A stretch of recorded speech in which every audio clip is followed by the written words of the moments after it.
Time's up, Admiral. Here it comes. Fade in. When it comes to fans, it is a fan's right to have whatever opinion they want to have. Well, we're talking about people who have serious sexual orientation and gender identity problems. And I'm not talking, and when I say sexual orientation, I don't mean, a dude who likes a dude and a chick who likes a chick. We're talking about people who think that they're non-binary and they don't know how to play with their holes and shit like that. Oh, Jesus Christ. Look, I got no problem with the idea of punching me in the face with nostalgia penis. I get that. I understand this. But we don't want Revan touched. No. Agreed. You don't want anything good touched. No. Agreed. Yeah. Because Disney Star Wars is a bad touch. It is a bad touch. Touches you in the bad place. It's a bad touch. Show me on the doll where Disney Star Wars touched you. I need a bigger doll. Oh, God. There's no doll left. Jurassic World? Jurassic Park didn't eat more out of Lilo's pie.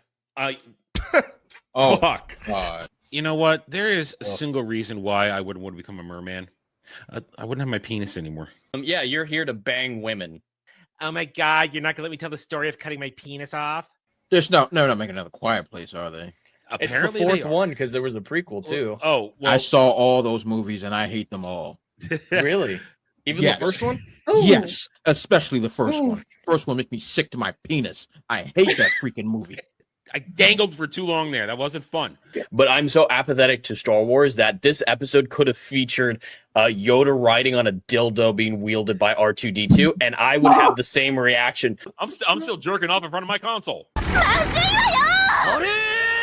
No, Warner Brothers is doomed. They can't take care of themselves. They're a limbless infant on the street begging, help me, please, but no one's going to do it because it's a Goblin Baby. So no one wants it.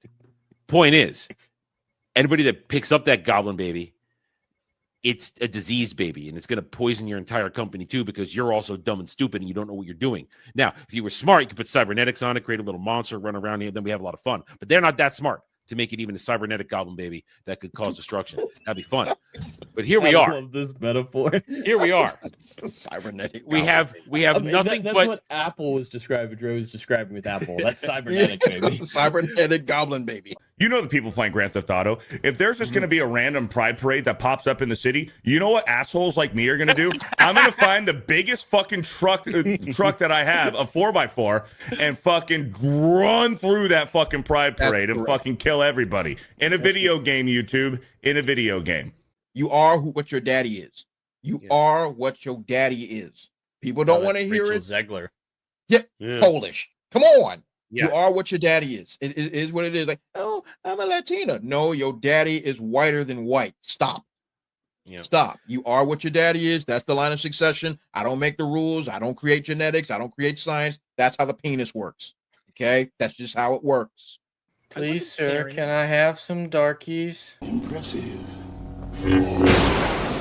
Most impressive. let that define it, because there was other stuff that defined all these franchises we love before the likes of Disney or Kurtzman or any other one took them over and, fucked them in the ear. So in the ear, that it hurts.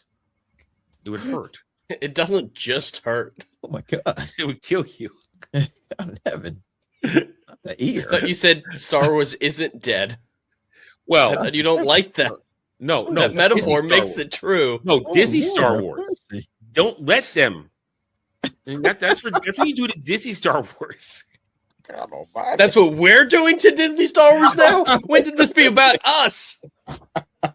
I meant the metaphorical we, the royal we, the world. No, we. No, we in somebody's ear. Like, what are we doing? Oh boy. Game over, man. It's game over. And I remember I'm lying there and I'm crying hell because I feel it right here and it's got its like pincer jaws and I'm holding it like this, trying to fight it. And I'm going, help me. And my team doesn't hear me. And then someone else actually woke me up because I was actually going, help me. And I woke up and my hands were like this with the pincers trying to get in there. And that was it.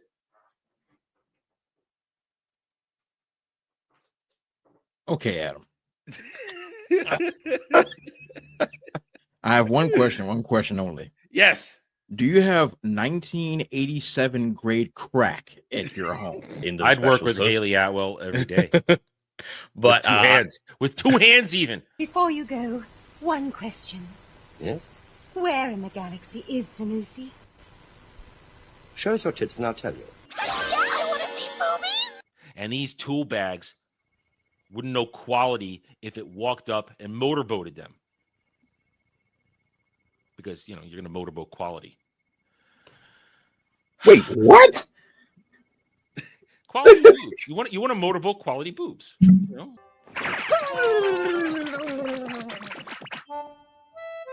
we go. All better now. Man, titties are the greatest things on earth.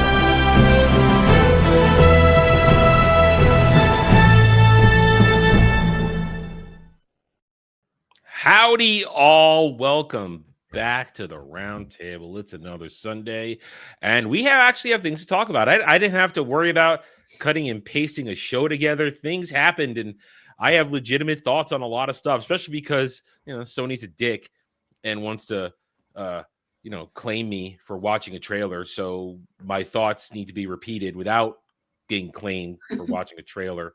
Thanks, Sony. I still buy your stuff, but you're assholes. Anyway, hope everybody's doing all right. Jed, you survived a turbulent week.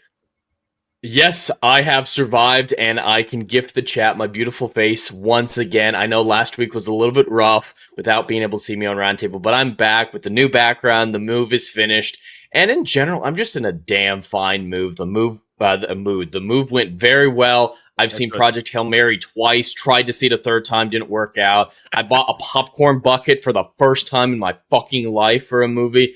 Wait. And there was, of course, the Geeks and Gamers. Is that what that meetup last telescope night. is? Is that a popcorn bucket? No, the helmet there. The red helmet. Well, I see That's the sticker. Ryland's.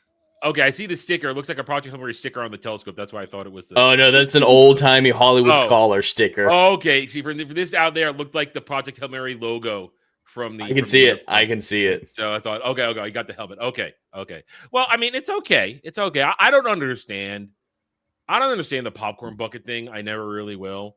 But I don't either. It's just a cool helmet. But you also want to collect something because you really enjoy this movie. We'll talk about that a little bit because I watched it per the agreements. I have watched it, and it's all right, chat. It's okay to be wrong, and Adam will prove that. Hey, listen, I separated my objectivity and my subjectivity like I always do with this stuff. I mean, we'll get more into it. I'm sure someday you'll say, "Hey, guess what we're watching for drive-in?" At some point. Well, it'll make it the day it comes out on digital is the day that I'm announcing it's going to be that week's drive-in. Fortunately, it's all up here. I don't need to watch it again. I'm fine. I didn't hate it. It's just, you were right. It's not a movie that typically I would enjoy, but I respect it. I respect it for its proper elements. I'm not going to shit all over anything. Hello, Dre. How are you this week? I'm doing okay. It's been an up and down week, for sure. But overall, I'm all right. Oh, right. Show me. I want to see it. I got show and tell. I want to see it. I want to see that glorious ship. So, I want to see. Show me the glory. Oh, you put it together? Show me the putting glory. it together, but I haven't got the painting and the decals done yet. But baby. Oh, yeah. Hell yeah. I love it. It's done. I love it. It's done. So now it's next a great is little painting ship. decals. Yep. Great little ship. Little. Yep. Took me a little while, but I got it. Nice. I love it. That's awesome. That is great. I love getting things that you want. I love Yes. it. Great feeling. Yes. It's good. Yes, absolutely. All right. Hello, Dragon Lady. I'm doing all right. Well, that looks a lot better than my James Bond cow that I did about a year ago, which was a small one, and it was a bit fiddly, so I had to have help with that one. I think most of the that I did myself was the painting. That was the easy bit. And I just got my dad to put it together because he's got That's more patience cheating. than me. Yeah, It's cheating. That is technically cheating, Jacqueline. That Yeah, is sorry, technically well, cheating. It's a He's got more family patience than me. project. Cheating. Yeah. Cheating. You got to get that super glue stuck on your fingers. It's the rite of I'm a passage. girl. I don't like Yeah. getting too messy. Yeah. Cheating. Well, Cheating. these Anyway. fingers definitely got messy. Praise the Lord. Yeah. Anyway, That's I'm what- going to take that from the model perspective. Anyway, I'm in a mood. I'm in a mood. Anyway, hail and howdy to all. We're happy to have everybody here on this beautiful 81-degree day. It's Yeah. nice outside, but it's hot. It's hot. Hey, listen, no more snow. I'm fine. No more snow, no more rain. I'm good. Anyway, hope everybody's doing all right. Howdy to the chat. Hail to the mods. Algrim, La Goddess. And I think I did see him right there at the bottom. Hail, Ruben. How are you? Hello, Huzzah, son of Joxer. How are you, my friend? Hail, Dash, who has been with me on my Crimson Desert journey. He has enjoyed himself. And we will be talking Crimson Desert's launch, a little bit of Project Hail Mary alongside of the box office, and of course, Spider-Man Not So Brand New Day. Because that trailer is trash, if you ask me. It is trash. Drake, he's a stalker. He's a stalker. It is weird. It's It a is a weird little trailer. weird. I saw it here. They made me watch it yesterday in the movie theater.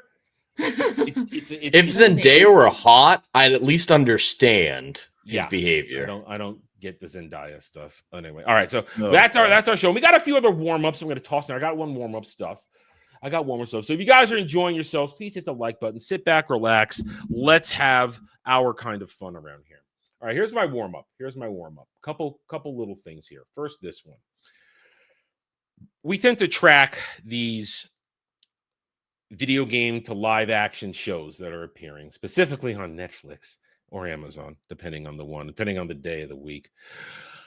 We got news for the Assassin's Creed live action show. More casting. More casting. Numi Rapace, Ramsey Badia, Sean Harris, Corrado Invernizzi to cast. Now, that's an Italian name right there. That's an Italian name. I don't really have an opinion on the casting. This was just kind of a commentary, but then we did get more news. Jed, they're dropping it in Rome, 64 AD. So, yeah, this news, I'm very conflicted on this news. On the one hand, of course, the show is going to be bad, but I do like the casting because besides Sean Harris, I don't know anyone else who was announced. They were all low-level actors, and they all sound Italian. So the setting is going to be ancient Rome. So casting a bunch of Italians for these roles is something that I can get behind. It looks like it's fairly historically accurate. On the other hand, most Assassin's Creed fans, in my opinion, at least from what I'm able to tell, are kind of sick of the ancient Assassin's Creed games.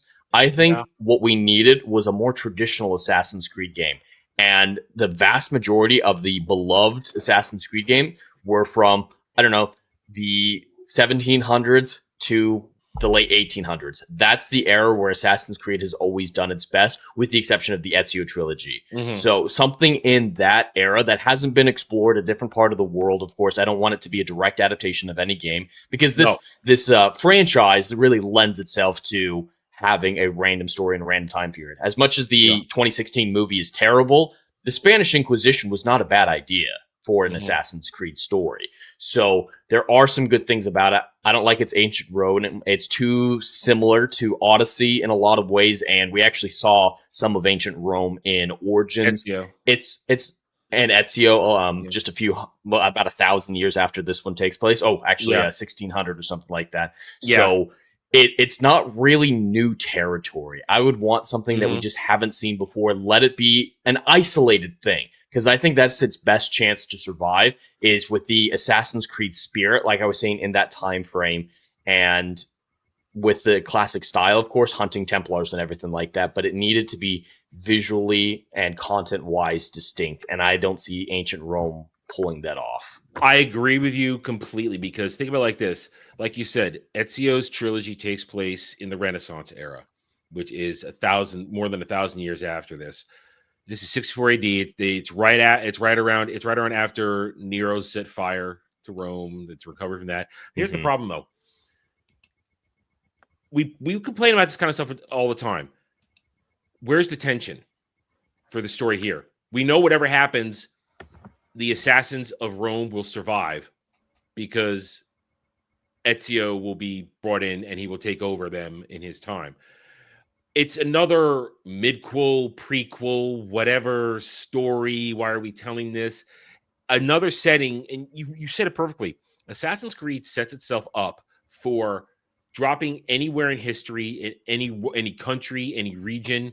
You can drop it in and go. You do not need to have any sort of build up or tie in. Just, oh, it's another chapter of the Brotherhood fighting another Templar sect trying to do some shit. I think they should have done World War One, moving it forward in the time frame. Yeah. Trench warfare with assassins Little more is modern. great. A little bit more, and I think World War One is the perfect way to do that. I wanted a World War One story for a very long time. I'd go World War Two even. I'd like that. I mean, yeah, World War Two would be fine. I'd want to get World War One out of the way first because, like you said, we don't want to spoil anything if we ever want to go back to it. Oh, I think trench warfare. Trench warfare, I think, is a lot more interesting for the gameplay than World War II style. Well, see, World War II, with the entire devastation across the continent of Europe, we're talking about bombed out cities, battlefields, all kinds of stuff. Oh, There's yeah, it would plenty still of be room phenomenal. for an assassin to do cool shit. I don't know if you remember, Adam, the cinematic trailer for Assassin's Creed 3, where Connor runs across the battlefield and is just taking out British soldiers by himself while the volleys are coming at him. It's a very iconic trailer. Long time. Imagine that in No Man's Land in World War One, him crossing the field, kind of Wonder Woman 2018 style, 2017 style. I think it could be epic. But there's also one other concern here. This is Netflix with, I'm sure, some input from Ubisoft, both companies we don't trust. But in this era, you bring up Nero. This is an era where Christian persecution is at a high in Rome. I'm worried about how they're going to treat that subject matter. Because great writers could make it complicated. With any delicacy. Exactly. That's what I'm worried about. Maybe even Revelry. I'm very worried about. Maybe even Revelry. Maybe. That was my first thought when I heard 64 AD is, oh my God, they're going to celebrate Christians being thrown in with the lions. Yeah, that's... you already know this is not going to go well. Yeah. No. It's not going to go well at all. No, we never thought this was going to go well because the people involved. Let me see. Does it say? Did it say who's actually working on this here? I don't think so. No, just talking about the cast. Filming. Well, they're filming on site. They're filming beginning in Italy. That's one thing. There are some positive things. Yeah, it's gonna look authentic, but I don't trust it. I just don't trust it. And will they be present day story? Because Ubisoft hates the present day story. The reports are that the Black Flag remake will remove all the present day story. And that was one of the most iconic parts of the original games, is that connecting with Desmond. And Desmond had a great story. And I like the Black Flag one because you were just nameless dude working at Abstergo. You were just nameless dude. And I didn't have to worry about, because I didn't like the chick that they used for the origin story. Oh, yeah. I hate her. No one liked, what was her name? Lana Hassan? I never liked her. She was annoying. But I mean, I liked the idea after Desmond was over. I liked the idea of, I'm just a nameless person. But it's just still a real world story talking about connecting to what Abstergo is trying to do. And between with the games that were after Ezio's trilogy all the way through Black Flag and the other ones that up until we did with the historical trilogy, I liked being just nameless dude. I'm helping out. I've been recruited by. I'm not an assassin, but I'm recruited by the assassins. So I'm just helping out. So I liked it. But if they're first filming now, if they're about to start filming in Italy right now, it's begun. Okay, it's begun. End of next year, maybe we get this. Probably. Well, we'll be there. This is low hanging fruit for us. So we'll review this, even if it's going to be batch dropped. Yeah. It's what? Oh God, Dash. What? Oh no. Year zero. Oh, Lord. Yeah. Let's not cause religious controversy. Let's not do this. Let's not. No. Oh, let's not do that. man. Let's not border on what some people might consider heresy. Yeah. Not. Well, Adam, I know you didn't play Valhalla, but this will make you feel good.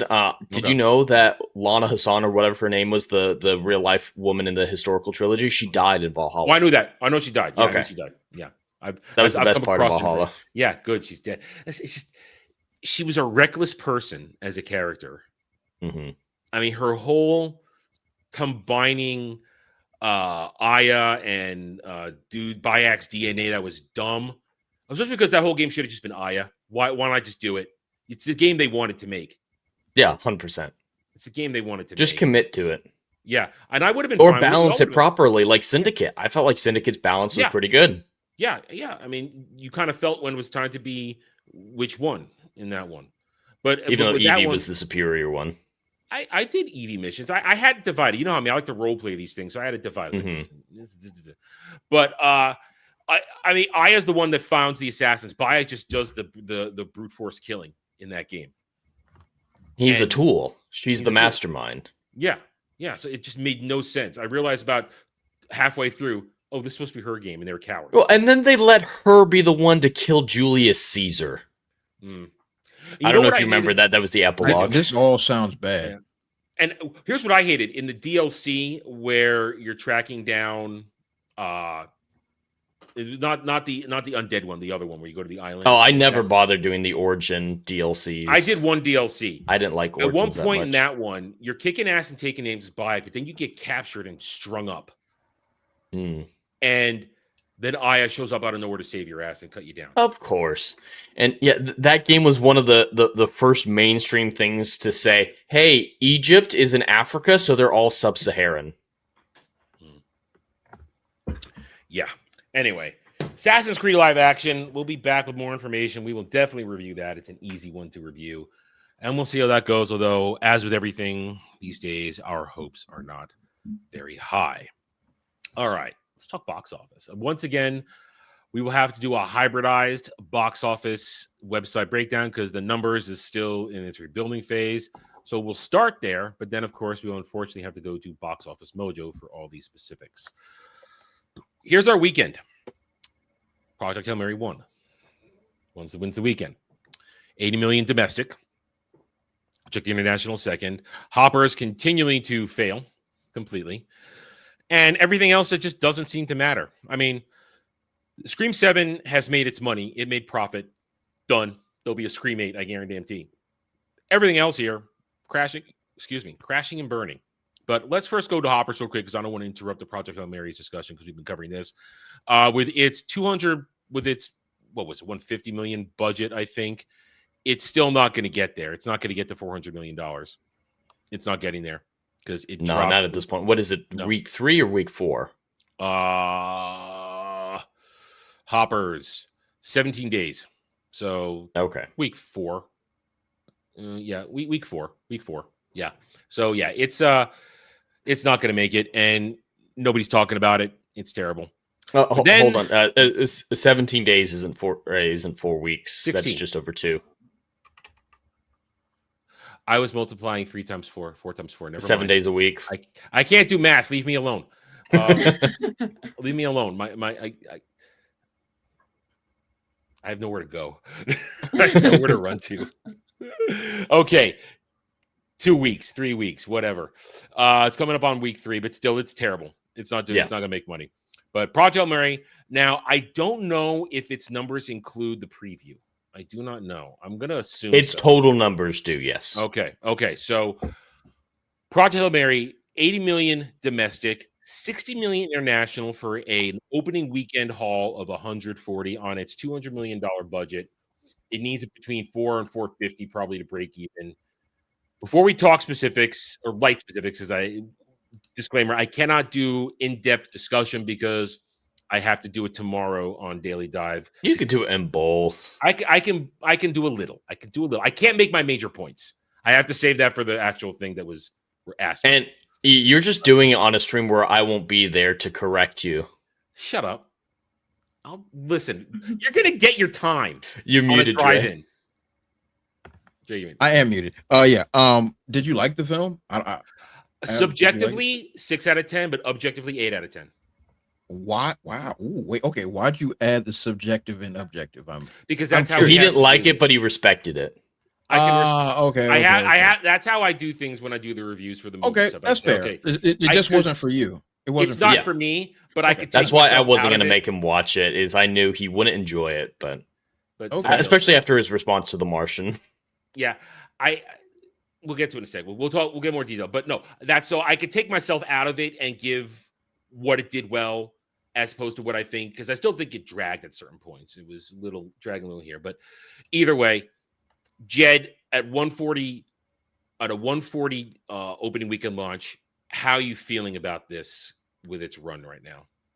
Well, there are some important things to know about the domestic run. I don't know if you know this, but it's actually breaking records domestically. So for this domestic $80 million opening, it is the best ever March opening for a non-franchise film. That's one thing that they're going to use a lot in these metrics, is non-franchise. So not part of a big franchise, not part of a series or anything like that. So basically original one-off IP. So this is the biggest March opening. Second biggest ever opening for a non-franchise film behind Oppenheimer. It's only a few $1 million behind Oppenheimer's opening, and Oppenheimer almost made $1 billion. Okay, and the there's word a lot of mouth behind is this. There's a lot of good. The word of mouth will keep it going. I mean, I'm gonna go watch it again this next weekend for the third time, maybe during the week. There's a lot of people rewatching it, so I think it will have better legs than we normally talk about, because a lot of the films that we talk about in the box office, superhero movies and stuff like that, big blockbuster types, they're front loaded to a degree that they make about half their money in their first weekend. With a film like this, with its word of mouth, that's not a typical, that's not the best way to view it. So, and apparently it's the best ever for Amazon MGM, best ever for the directors, and this is Ryan Gosling's second biggest domestic opening ever, behind Barbie. So, domestically, it's doing incredible. The problem is the international. I was worried about the international, especially because the films that do good internationally are the style over substance films, the turn your brain off types. Because, I mean, who wants to read subtitles? There's a lot of people who just want to be able to understand the movie based on the visuals alone. And I get that for non-English speaking markets. It's a big problem in non-English speaking markets. In English speaking markets, this movie's doing gangbusters still, like in England and stuff like that. But it is a movie that you have to follow. You have to follow the character arcs, the plot, the science to a degree. So with the language barrier, I think that's why we're seeing it a little bit lower. But Oppenheimer had very similar numbers. So at this point, with how successful it is as a non-franchise film, I do fully expect it to break even. I don't think it's going to make it to $1 billion at the end. But at this point, with the word of mouth, I'd say 750 in the end, plus or minus 100, depending on how long they leave it in, because this is an Amazon production. If they take it out of theaters after, I don't know, 45 days, that's going to really hurt it, because it can be going for a while. There will still be money trickling in. Like, if this is in theaters in 3 months, I'm still going to go see it. And there's a lot of people like me. They have to resist the urge to slap it on Prime. They have to resist that urge. And they have to remember, you bought MGM Studios. You are now a movie studio, which means you have to commit to at least 45 days, preferably 60 days, to leaving something in there. Amazon's been really good about the marketing, saying go out to the theater, make it succeed. Here are the ways that you can watch it in theaters. So I'm hopeful that they realize that this is a good money-making endeavor. Because on Prime, it's not going to make any money. As soon as it's available for free on Prime, it's done. Yeah, it's pirated to hell. But I'm going to get physical copies, though. I'm going to get it on Blu-ray, on DVD, on digital. For things you love, you do it. You get the physical. I'm going to go overboard with it. I'm looking up the merch for it. Like, I don't think I've ever become such a corporate slog, feed me daddy type person in my entire life. Even when I was a Marvel stan, I like back in the day when I was a teenager, I lapped up everything Marvel. It was WandaVision that broke me from realizing that not everything Marvel did was great. And even then, I wasn't like, all right, how can I get a full Captain America suit? How can I get this? How can I get a replica shield? Everything like that. Never did that. But this, I'm like, all right, I want the hat. I want that stupid fucking Fox cardigan. You really want that god-awful... No, I don't actually want the cardigan. But, I already got the popcorn bucket for the first time ever. Like, I'm sorry. I fucking love this movie. I'm still been held up on the Feed Me Daddy. I'm still. I'm like, good Lord, Jed. So you, He's tapping into pretty much, Stannis. this is your film of the year. I'm going to Oh, go on 11. It's my film of the decade, 2 decades. Well, like this is legitimately like recency bias. I need to acknowledge that, and I'm a book fan, so there's bias. But this is in contention for my favorite film of all time. Like legitimately. I think if you had more faith in Odyssey, you'd be excited for that, but you don't have faith in Odyssey right now. now. I don't have faith in Odyssey. In a perfect world, I'd still be looking forward to that one, but I still think I'm going to enjoy this one more. This is right up my alley, the right type of hard sci-fi, the right type of non-traditional hero. I like the big macho heroes, absolutely, but that's not what this is. Well, this isn't a hero. This movie has a hero. It has definitely a hero storyline. One of my personal opinions is I don't like the way they framed the hero storyline. Where without spoilers, there's a moment where he has to make a choice and a decision, and that's the culminating moment of when you get the full backstory plus his present situation, and he chooses to be the hero. I just think it could have been pieced together. It's not a hero story though, and it's not supposed to be because he's not an astronaut. But he makes a heroic choice in the end to save a whole entire other civilization as well. That's showing his character arc, yes. That's why I think it's very important. The scene that we talked about behind the scenes that you didn't like how it played out, I think it had to play out that way for the character arc at the end with that decision to land properly. And I have my complaints are really personal complaints because it's just stylistic choices that I don't personally like, or character decisions, or I feel Andy Weir, the writer, and I guess Drew Goddard, because he did the screenplay, I believe it was Drew Goddard did the screenplay. I don't like the way certain things are done, but it's more of a personal thing, but it still affects my objective score as well as my subjective score. All the tension that you're talking about, all the perilous situations, they're all very realistic. Like this film is grounded that this could legitimately look like our first interstellar trip, with the exception of the plausible aspect is the astrophage. The astrophage is built on real science, but obviously taken to an extreme. Besides that, everything is very practically done, very well researched. Even the science on the whiteboards, the math, Andy Weir did that himself, and it was very important to him that it made sense and that it would be actual formulas that would be happening in that situation. So those situations, they're 100% reasonable. That's not my arguing point. It just feels at times we have tense, okay, then it just gets worse and worse and worse until it gets resolved. And I don't like that structure of tension. It's let's succeed with one tension thing. Don't mount another tension moment right away. It's not quite let it breathe, but it's I think you're talking about the fishing scene, and it went right into the spinning scene. Yeah, it's so that's stuff that made sense though. That was stuff that reasonably needed to happen. I'm not saying it doesn't make sense. What I'm saying is I think it's too much in that moment, and at that point, I'm just going. Can we just? They did shorten it from the book, so do we want to mention the spoiler from that scene? I mean, I can try to dance around it. You could dance around it because you'll dance around it better than I will. So that sequence in the book, that sequence is a lot longer with an additional layer of tension, and that's actually one of the sequences one of the few sequences that I have some minor nitpicks for, especially as a book reader. So in that sequence, Rocky risks himself to save Ryland's life. Which you see coming a mile away. He's like, that's of course. But in the book, Ryland immediately does the same for Rocky.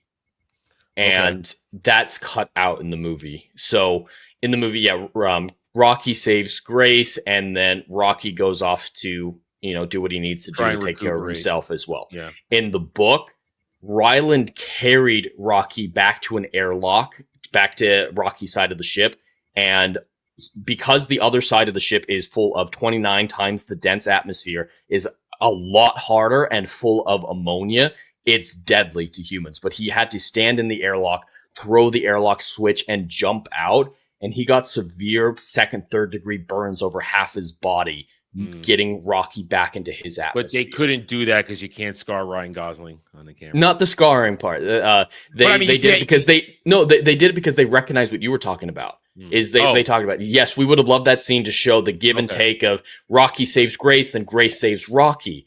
But they realized we did the fishing scene and then the spinning scene. We're at such a thematic high that we've been going for too long. We need to level it out. To me, that's a criticism I have of Andy Weir. I think he piles on the tension too much at one moment, and then there's long spaces of casual stuff, and all the tension jumps in. I don't know if you can attribute that to Andy Weir because in the book it's paced differently. It's paced so. Okay. Well, maybe Drew Goddard then. Maybe Drew Goddard. Because Drew Goddard did adapt The Martian as well. He was the screenwriter on both. All right, then maybe my complaints are about Drew Goddard then, with what he did. Because if he did both of them, though, you remember we talked about a couple weeks ago. I had those same complaints with The Martian about the tension. Oh, we just solved this. Oh, here comes something bad right on top of that right away. Then maybe that's a Drew Goddard problem. It's still that is very realistic for space travel. Like with space travel in a situation like this, it would never end. It would never end. I know, but I'm just saying that's why to me it's a narrative problem because I'm not enjoying myself. Personally, I'm not enjoying myself at this point because I like these characters, but for me, I'm feeling disconnected because I kind of know they're going to be okay. Something tells me everything's going to be fine.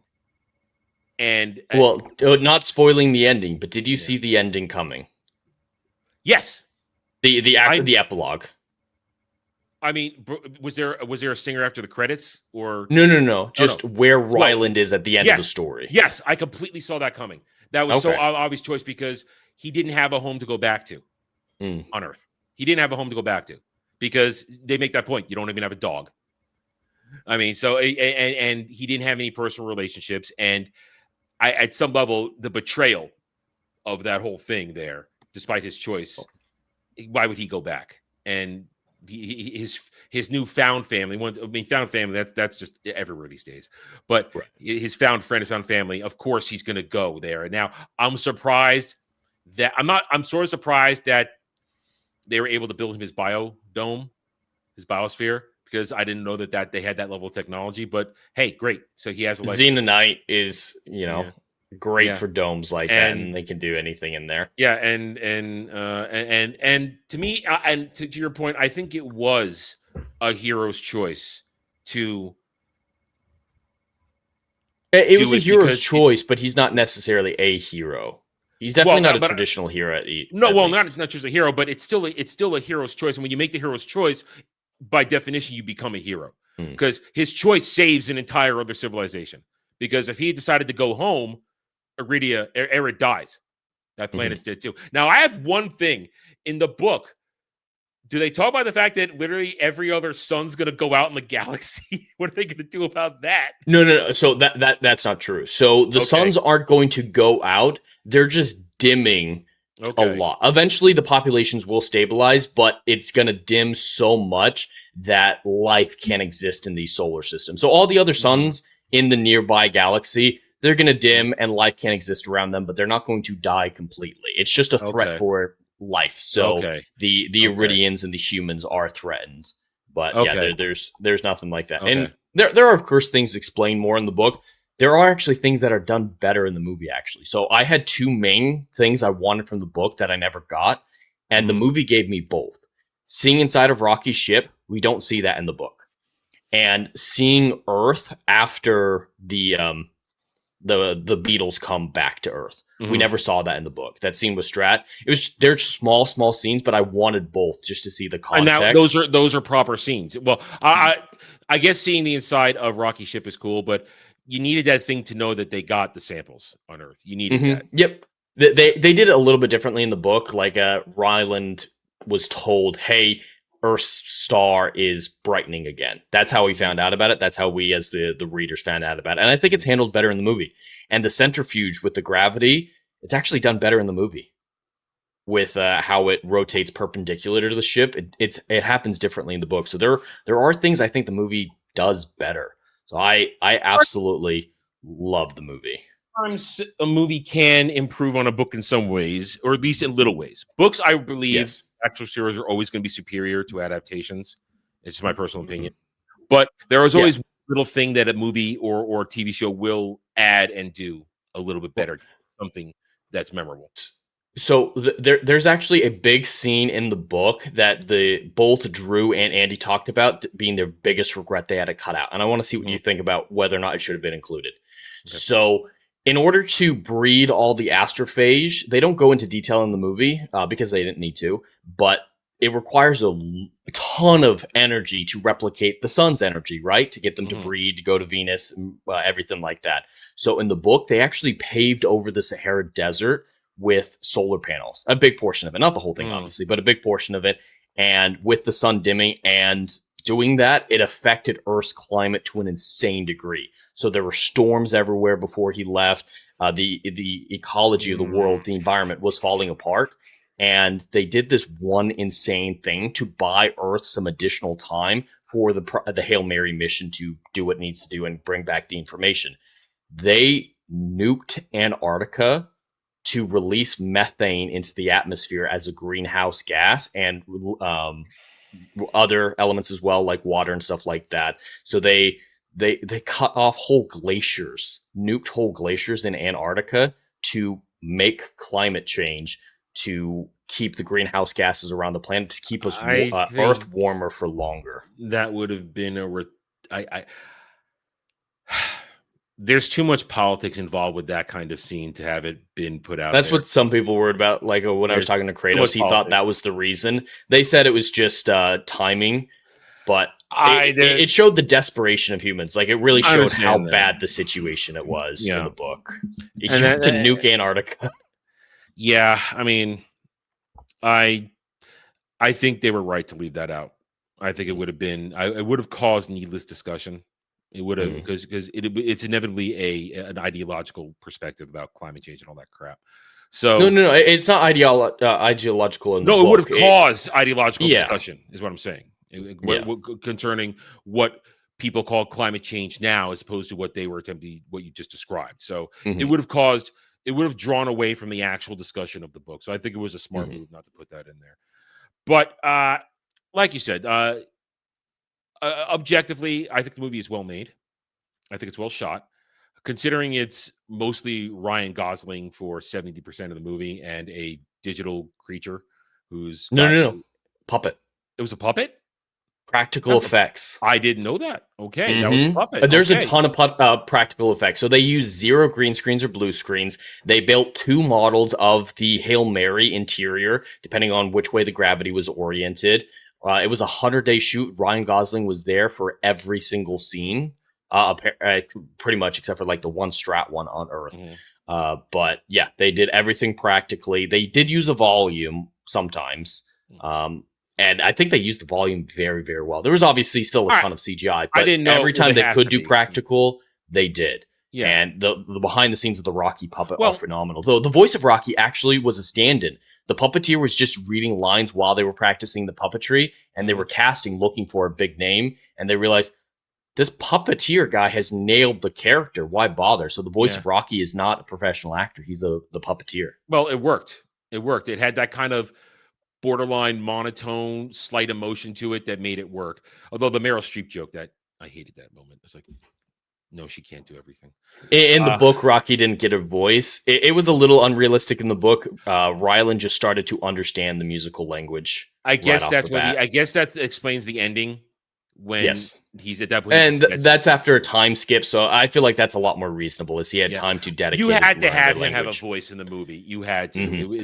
That's a change. And that final scene, this is another improvement over the book. So that final scene, I won't tell what it is, but in that final scene where Ryland is talking to Meridians, in the book, he used a fucking organ-like machine to speak their language. Like he was playing the organ, and I didn't like it. I didn't like it at all. I don't like it. So with how the Iridians look or work, their brains work, they would have learned English and no problem. So yeah, I think Rocky the movie did it better.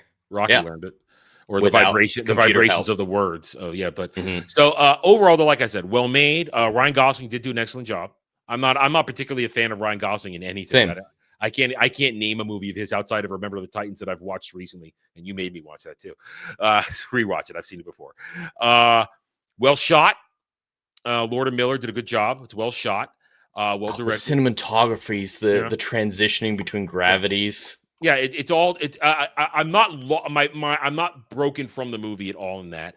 The story, even though I disagree with combining in medias res in real time, I'm not a fan of that type of storytelling. For the purposes of getting plots across certain points, I understand it was done that way specifically, and it works. I'm just not a fan of it. And the characters, the friendship is the best part of this movie. The friendship aspect. It's friendship bonds are very powerful, and you're feeling it, you're enjoying it. As I said to Jed in the back room, the humor didn't really land with me, the banter humor, just because I think it was mostly the way it was written and some of the timing of it. Everybody else, a lot of it was improv.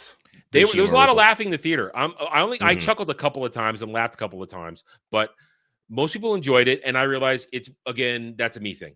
It clearly just didn't land with me. So I still have to take credit off, because if it didn't land with me, it probably didn't land with other people as well. But it still worked, and it gets the buddiness across, and it's a lot.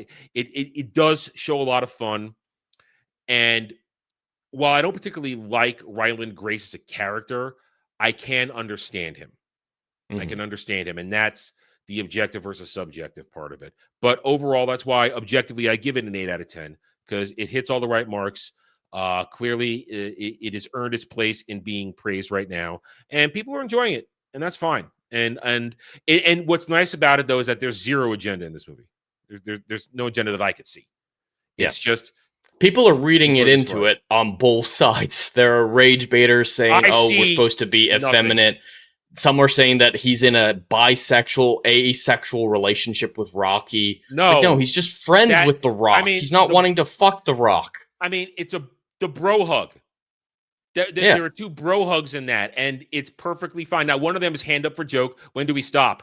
When your feeling's right. Is it over yet? No. I mean, that's a little comedy, but it's set up for payoff later, for bro hug later. So I see no agenda in this. I see none. And if there was, I'd say there's something here, but no, I saw nothing. No, I didn't notice any either. Even what's her name, girl boss, she's in charge. I don't know what her. Does the book tell what her background is outside of being from East Germany? So she was an ESA administrator, which is the European Space Agency, so their version of NASA, and she's actually Dutch in the book. Okay. And in the book, she is a massive bitch. She's even worse in the book. Yeah, no. So they toned her down. They did. They massively toned her down, and I get why they did that. The karaoke scene that wasn't in the book. I really liked that scene, but it wasn't. I wanted to fast forward through that scene. So really? Badly. Oh, I love that scene. Unless it's 1940s, 1950s, I don't want to hear singing in a movie. I just want to fast forward through it, but don't want to hear it. She was very much the type of character who was like, my job is to save the world. I don't have time to worry about paying people right, doing things by the law, being nice to people, anything like that. She was very much, I will do whatever is necessary to save the human race. And it's implied that she was actually arrested and put on war crime charges after the Hail Mary left. We don't know, but it was very much like, yeah, I'm going to spend the rest of my life in prison, but if that means we save the world. Needs of the many.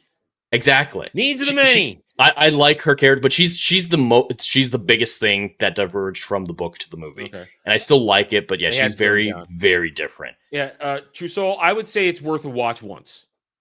It's worth a watch 20 times in theaters. That's what I'm doing. I've watched it twice already. I'm going to go see it this weekend and the weekend after that. But it's worth a watch. I had one last quick question for you. Okay, all right. How was the science handled? Did you ever not understand anything, or did it ever get too lectury? I got it. No, I got it. Was it ever like, all right, I got it, stop giving me the formulas or anything like that? No, because as you always say, this is a hard science movie. And if you take out the formulas, you're going to go, huh? You need to at least show it. They didn't belabor it. Yeah. I like the director's rule was show, don't tell as much as possible with the science. One of the good parts of me is the montage of experiments. I like that kind of stuff. Show me things being done. Show me how you got there. And I was okay with it. I didn't have a problem with it. But the one part of the science that people had a problem with is, did you buy the Talmiba being able to get through the Xenonite? That's a whole chapter in the book. Why not? It clearly evolved. Okay. We're talking some about people were very bacteria confused. evolves like this. Mhm. Doesn't take much for bacteria to evolve. I mean, and they made us sure no, it's a bacteria. So a bacteria is going to find a way to evolve because it's not a bacteria, but yeah, it's well, they said bacteria, so that's what I'm saying. It's a microscope. They were saying it's like bacteria Okay. to help people understand what it was, but yeah, it's a microscopic organism. Yeah, but that kind of organism with its lifespan the way it is, that shit evolves constantly in its environment. So I'm not surprised at all that it evolved through the Xenonite. Not at all. Perfect. Yeah, that was the biggest thing people came away from the movie being confused by. No, and it's set up, and it's set up for a heroic moment because it's part of what is good about the layered storytelling that's in this. See, I could be nice about this movie if I have to be. Anyways, there you go. Right. Ray, did we convince you to watch it or not? No, but No. I'm glad that you all can have that kind of discussion about it and enjoy certain parts, especially Ed's being a fanboy, of course. But I'll let it slide. Your wife would like it. I'm sure she would, and I'm just like, Dre, Ryan Gosling isn't an actor to me. He's just a guy that just doesn't wear a shirt. So I actually he was clothed this entire movie. Oh, really? Well, that's a first. He was clothed the entire movie. He must have had surgery or something. He wasn't trying to show no scars. So, well, all right. Well, Dre, I had a feeling you'd be felt left out on this one, so I have something for you now. Oh, okay. You've got homework this week for yourself. Homework. Are you ready for Daredevil aborted season 2? Stop. Are you ready? Stop. I can't do this anymore. I can't do this anymore. I can't watch this show anymore. Season 1 is an abomination. That don't took years off my life. I hate this show, man. I hate what they've done. Well, you don't watch real world politics with Trump and ICE brought into your Daredevil show? Why would I care? Okay, here we go. Why would I care about another Trump allegory? That mess is played out, bro. Come on, man. It's been 10 years. It's been 10 years. Like, this stuff is played out. And you're still trying to... we already have Wilson Fisk as a dictator villain in the comics already. Just use that. We just use what we have. Just have our Mayor Fisk stuff. Let's just move on with that. Everything ain't got to be immigration. Everything ain't got to be Orange Man bad. Like, yo, there are worse people in the world in politics than the current sitting president. Okay, let's he's a tyrant. Yes, of course, a tyrant in a country in which we can actually say he's a tyrant in. Yeah, that's real tyranny. Yeah. It's just like bro, I'm just sick and tired. I'm sick and tired of everything being an allegory for Orange Man bad, and I'm tired of them using great characters, butchering them, and then making them like, oh look, this is how to stick it to the chuds. Like, come on. And man. they chose to do this. This isn't something that was made years ago. They made this. They did this last year. They made this. Yeah. They filmed the season last year. This was an active choice to politicize this story. With a season 1 that was already a disaster. Dre, that was one of the worst seasons of television ever. That was bad TV. That was a bad season of television. I tell you. Thank God Almighty. I didn't pay a dime to watch that crap because my goodness gracious me, that is garbage. It didn't even rate on ratings. It didn't even show up on the ratings. Of course, it didn't chart because nobody watched it. Oh, what is this going to do? Was nothing. This was going to do less than nothing. This joint is this. They're going to owe viewership when this joint comes out. They're going to Daddy Disney's going to go to the studio heads and say, excuse me, you have to go and kidnap some people and force them to watch this because you owe me. You owe me eyes. And like the first season carried goodwill because of the Netflix show. Exactly. But the moment after episode 1, everybody checked out, and rightfully so. It's a disaster. And not the fact that was the better version. That means that there's a version out there. Well, I remember. They didn't go to filming, but there's a script out there that was actually worse. But Vincent D'Onofrio and Charlie Cox had to go to the studio head and say, listen, we deserve better than this. Yeah. And then the result that it was absolutely disgusting. I hate that show. I mean, it's not She-Hulk bad. but it's Well, insulting. It's so thing is- insulting because the potential of how good the original was. Here's the difference between Daredevil Aborted and Mm. She-Hulk. She-Hulk was made knowing that it's a troll job. Yeah. They And not a actually good one think either. this shit is good that they put Yeah. out. They And that- they and think that's they bad. made something that is fun for Daredevil fans. And I don't understand. Okay. The fact that this was written and produced, when it was produced last year, the fact that this was produced last year makes this worse because there's already been a shift in how people want to be entertained. Yeah. Well, it's always been there. They're like people that don't want politics shoved in everything. They always existed. But now even the money people are understanding, like, hey, maybe it's time to turn it down a bit because I can't get my cocaine strippers anymore because I'm out of money. I can't get the Maserati prostitutes because I'm out of money. So even they're flipping things around. But for you to be accurate in the change that's happening and still push for this type of narrative, political film and television used to be used to try to change somebody's mind on something. Let's use something very, very simple. Let's just take Fern Gully. Easy, low-hanging fruit. Fern Gully was about saving the rainforest, and they tell us a very fun and entertaining story about saving the rainforest and fairies and all that other stuff. Robin Williams. And Robin Williams. We had a lot of fun, but the whole point was hey, let's help save our rainforest. But here's something entertaining while doing so. What the modern script writers and stuff have done is that it's like, hey, you better change your mind about how you vote because this is what's going to happen to you. That never works. It never worked once in the history of humankind. When the powers that be get together and say, we're going to tell you how to think. That's not how, and then not even entertain me. You try to push this message, and then I'm not even entertained. Mhm. If you're going to push this message, give me some of the greatest stuff I've ever seen in my life. Yeah. Then I can be like, yeah, you know what? Maybe I will subscribe to your commie Marxism. Give me something.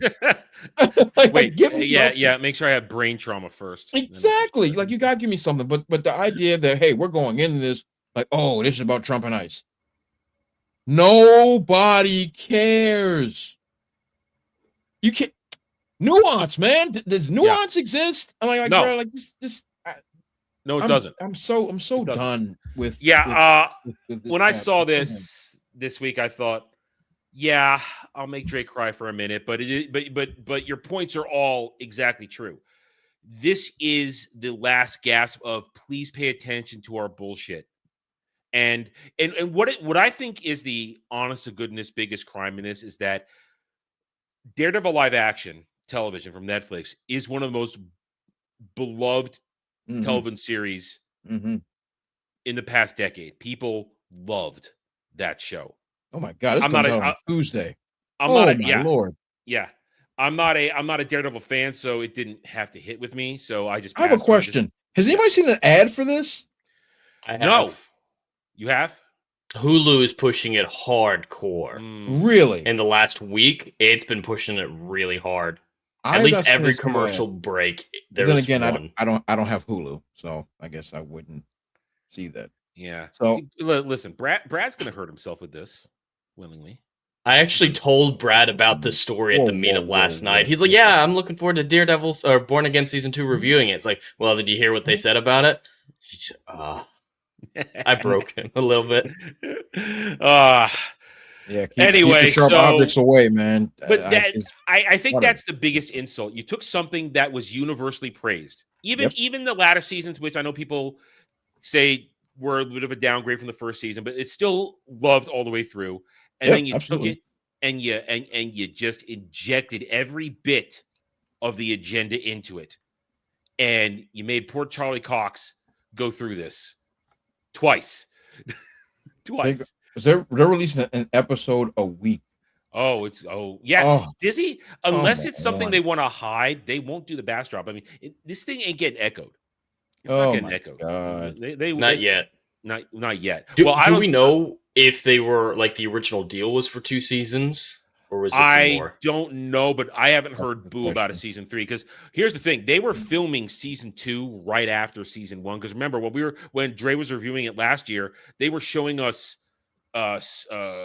shots from production shots. We were seeing it. Yeah. They were filming. They were filming. So we're a year from. It's been almost a year now. I haven't heard boo about a season 3. This thing does not have a season 3. There's no money being invested further in this. I don't think. I think it breaks my heart. It Yeah. breaks my heart, man. I mean, but this has to happen this way. This has to die, and that breaks my heart. It breaks my heart. I love this show. I got a show on Blu-ray. I love this show, the original, not born again garbage. Not dog shit. The original 3 seasons. I have that show on Blu-ray. It's the only show from the Netflix era that I actually thought was Blu-ray worthy. The other shows, I thought you loved Luke Cage. I hate that. I remember a whole segment of it, you talking about how much you love it. Yeah, I hate it too. I hate Luke Cage so much. And I love Power Man. I love Power Man. But that show made me sick to my stomach. I hate it when they take a black character and everything about him is just because he's black. That infuriates me.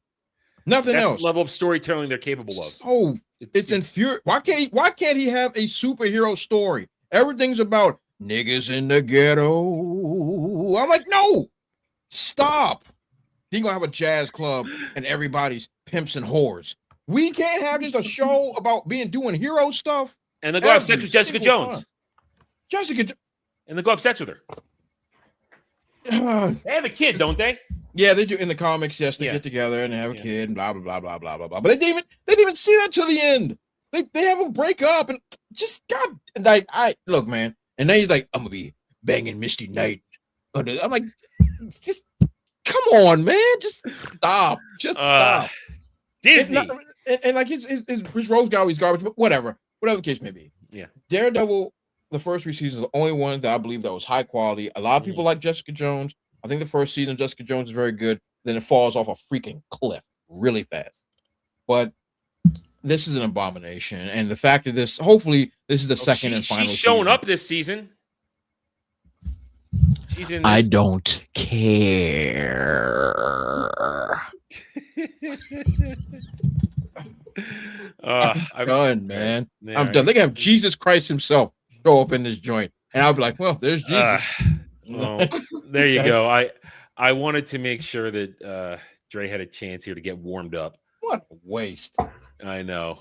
But we're going to go into the MCU now. That was our transition to that. Before that, though, because we are part through the month and I got to make sure I get these out, here's 5 gifted memberships for the chat. Enjoy. Have fun. I'm nice that way. Anyway, okay, so Daredevil aborted season 2 is our first MCU project this year. Am I wrong?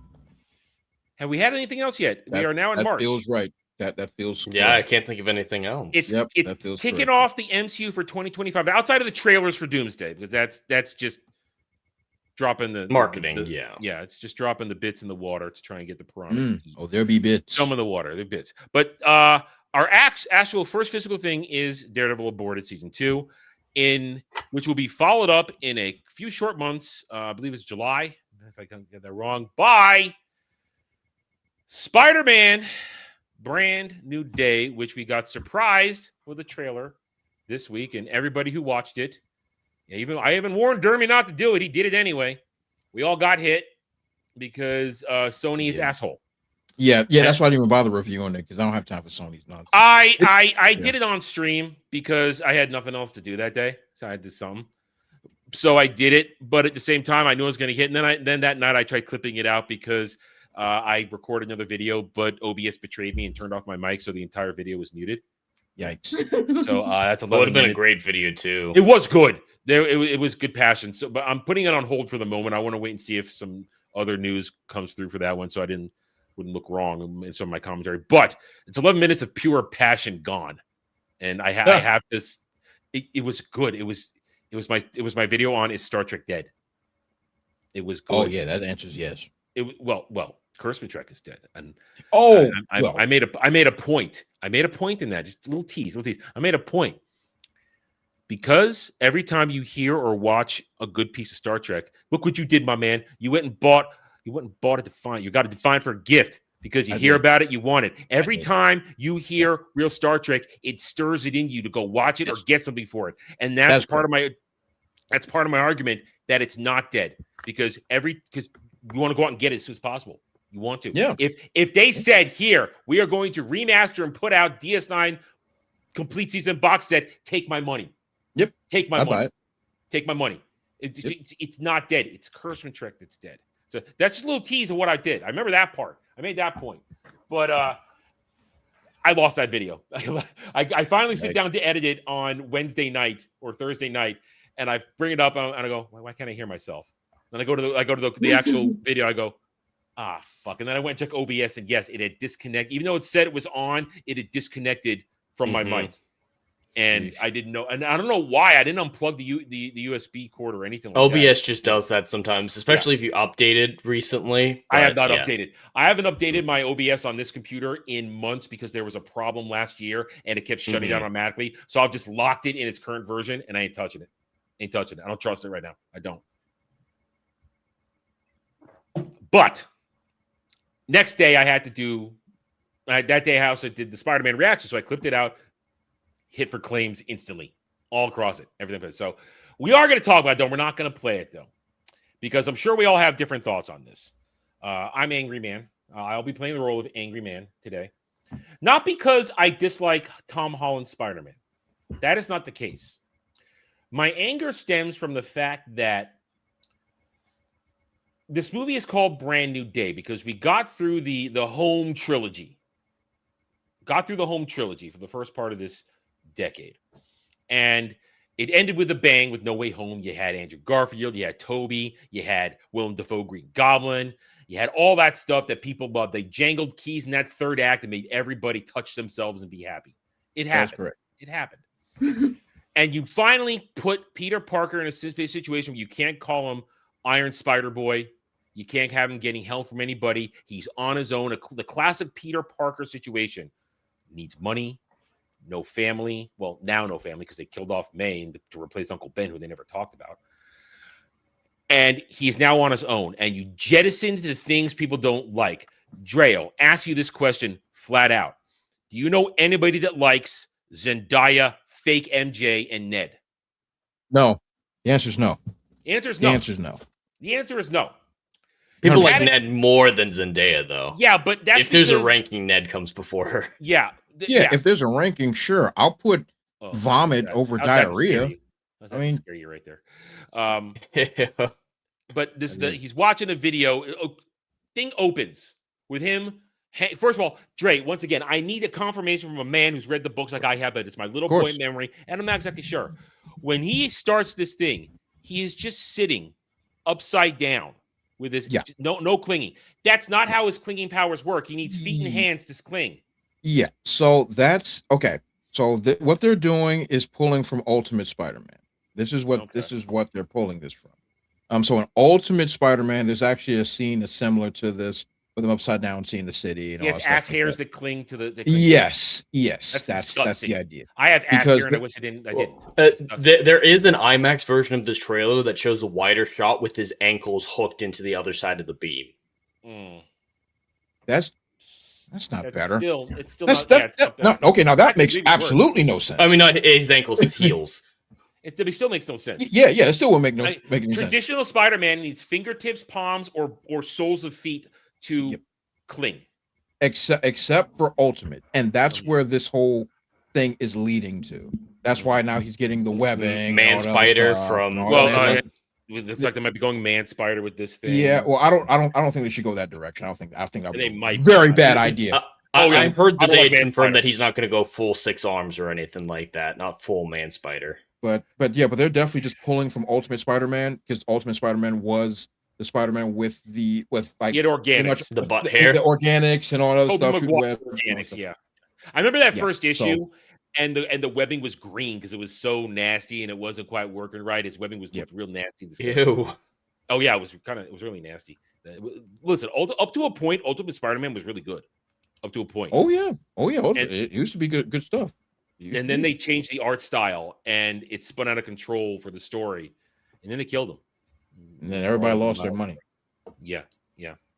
Anyway, so this whole thing starts where he's watching a video of, I guess, Ned and MJ moving into an apartment together and starting. I don't know what it's going on here, but right away, all I think is, oh, we haven't moved on. It's been years, in-world years, and we haven't moved on. It's not. I believe it's 4 years, and 4 years? he's still pining for Zendaya, Ned. I think I didn't mind this trailer overall. I didn't really care is more the problem, but nothing really triggered anything in me. But I think this movie would be infinitely better if remove Zendaya, remove Ned, and remove Mark Ruffalo. Everything else looks fine to me. Well, here's the problem that I have, and of course, this is why I want to have a discussion with Dre here, because my memory is not complete. Also, I didn't read all of Spider-Man as a kid. I read sections, or I was standing in a Walmart cheating and reading it and then putting it back on the shelf while my mom was shopping when I was a little kid. Hey, you do what you do. But it shows he's giving a monologue. You don't remember I'm Spider-Man and this and that, and he's literally stalking them. He's where they are. He's watching them have their lives. Am I wrong? No, he's 100% stalking them. It's creepy. Yep. Yes. And 100%. this is why I'm saying not so brand new day. You had a clean break. You had a chance with Peter Parker in his proper lifestyle. Shooting pictures for the Daily Bugle, barely scraping by, going to classes because it's college student Peter Parker, which I'm okay with. I can live with that. We had a chance to get Dr. Connors in here. Why is it Mark Ruffalo Hulk? Oh, because we need Savage Hulk in this movie for some reason. Dude, you're right. Dr. Connors would make a lot of sense right now with the Man Spider route. Well, especially if you're going to go with the genetics route, because last I checked, Bruce Banner is a gamma radiation scientist. He's not a biologist. Yeah, he's a physicist. He's a physicist. Dr. Connors is a biologist and a chemist. That's correct. So that it would make sense to have Doc Connors, but sorry, we already did that with TASM. So we can't use Doc Connors. That's the problem. So let's call in Mark Ruffalo, who's going to go to ask about DNA problems, which again doesn't make any sense to me. Why are you going to Bruce Banner? Why is he a teacher all of a sudden? I don't know what's going on. And here's the big problems. We don't know. Okay, this once again, this is a big MCU problem. We don't know what has happened to any of these characters since Endgame. Didn't you watch She-Hulk? We don't. No one watched She-Hulk, and no one should. I still have a mission to go to wherever servers that show is on and burn it to the ground. Is it arson? Yes. Yes. Will they arrest me? Yes. But I'm gonna get off. I'm gonna get off on that one. The jury ain't gonna convict me for that. I'm getting off. But this is a phase 4 and phase 5, I guess we're in now. Is a phase 4, phase 5 6. problem. This is 6 now? Okay, so this is 6. I thought this was 6, yeah, because I don't know 5 anymore. started with Ant-Man and the Wasp: Quantumania. That was 5. Then what was 4? Everything after Far Away Home. And all that. See, yeah, Black Widow, Shang-Chi, the Eternals, wow, Mom. It's also messy. We don't know. And that's my point. This is an absolute hodgepodge of nonsense. This is a Picasso painting without the skill. Okay? It's a disaster. We have no idea what's going on with Banner. Last time we saw him was in a random cameo with his bastard son coming from Planet Hulk. Yeah. Doesn't even make sure because we never went to Planet Hulk. Well, we never no went to time for Planet Hulk. So we don't know what's going on. Like, did he already do that? Did he already have and that? How does Planet Hulk even work without the actual Civil War storyline where he's sent off so that he's not the nuclear weapon used by either side? Do you see the problem? Oh, this is a hodgepodge of nonsense. Why is he teaching at a university? How? How to get your job back? How are you not Hulk? What happened? The little device on his wrist. That's how. The device on his wrist. Yeah, from She-Hulk, he has the control chip or whatever. Boo! I call. Then wait. Then how does he still go to Sakaar? if that's the case, how is he still able to go to Sakaar and have his Oh, bastard he style? manually controls it. But Instead of why did- turning into Hulk, he just like presses a button and becomes but Hulk. Jed, that And still that's going to be doesn't the answer problem. question. He's supposed Why to did become he go to Savage Hulk in this Sakaar? movie. He's supposed to Yeah. become Savage Hulk in this movie. No more Professor Hulk. Savage But- Hulk returns. I mean, the idea of having the device defeats the purpose of him being sent to Sakaar, in which he would then have the bastard son because of Planet Hulk. No, Bastard Son was conceived in between Ragnarok and Age of Ultron. That doesn't help. That's worse. That's literally worse. Do you see what I'm saying? Okay, let's roll with your theory. Let's roll with that. Let's roll with that. How did we get here? Oh, his son just called him and said, "Yo, Daddy, where you at?" Script. It's ridiculous. This is all script told us. garbage. It's dog water. That's what I'm saying. When you have an interconnected universe in which things need to make sense, when you start throwing characters in random positions in random spots in shows that nobody watched, this is what you get. And that's the same question I had when I saw this trailer. I said, "What the heck is Banner doing here? What is he doing here?" Because he's available too. Because Mark No. Ruffalo's available. Because he's Mark Ruffalo- desperate. Mark Ruffalo might be available. I'm not. Get this fool off my screen. All right. Well, Adam, we'll go to the you'll other thing love here. this meme. There's a meme going around with, he showed up in this trailer and they showed Rocky from Project Hail Mary saying, "Rocky hate Mark."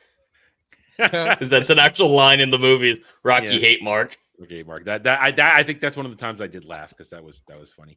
But at the same time, courtesy of Daredevil, we've now got John Oh my Bernthal, God. Punisher, We showing up. We got He issues. go- We got issues here. You got Frank. What the hell, Frank?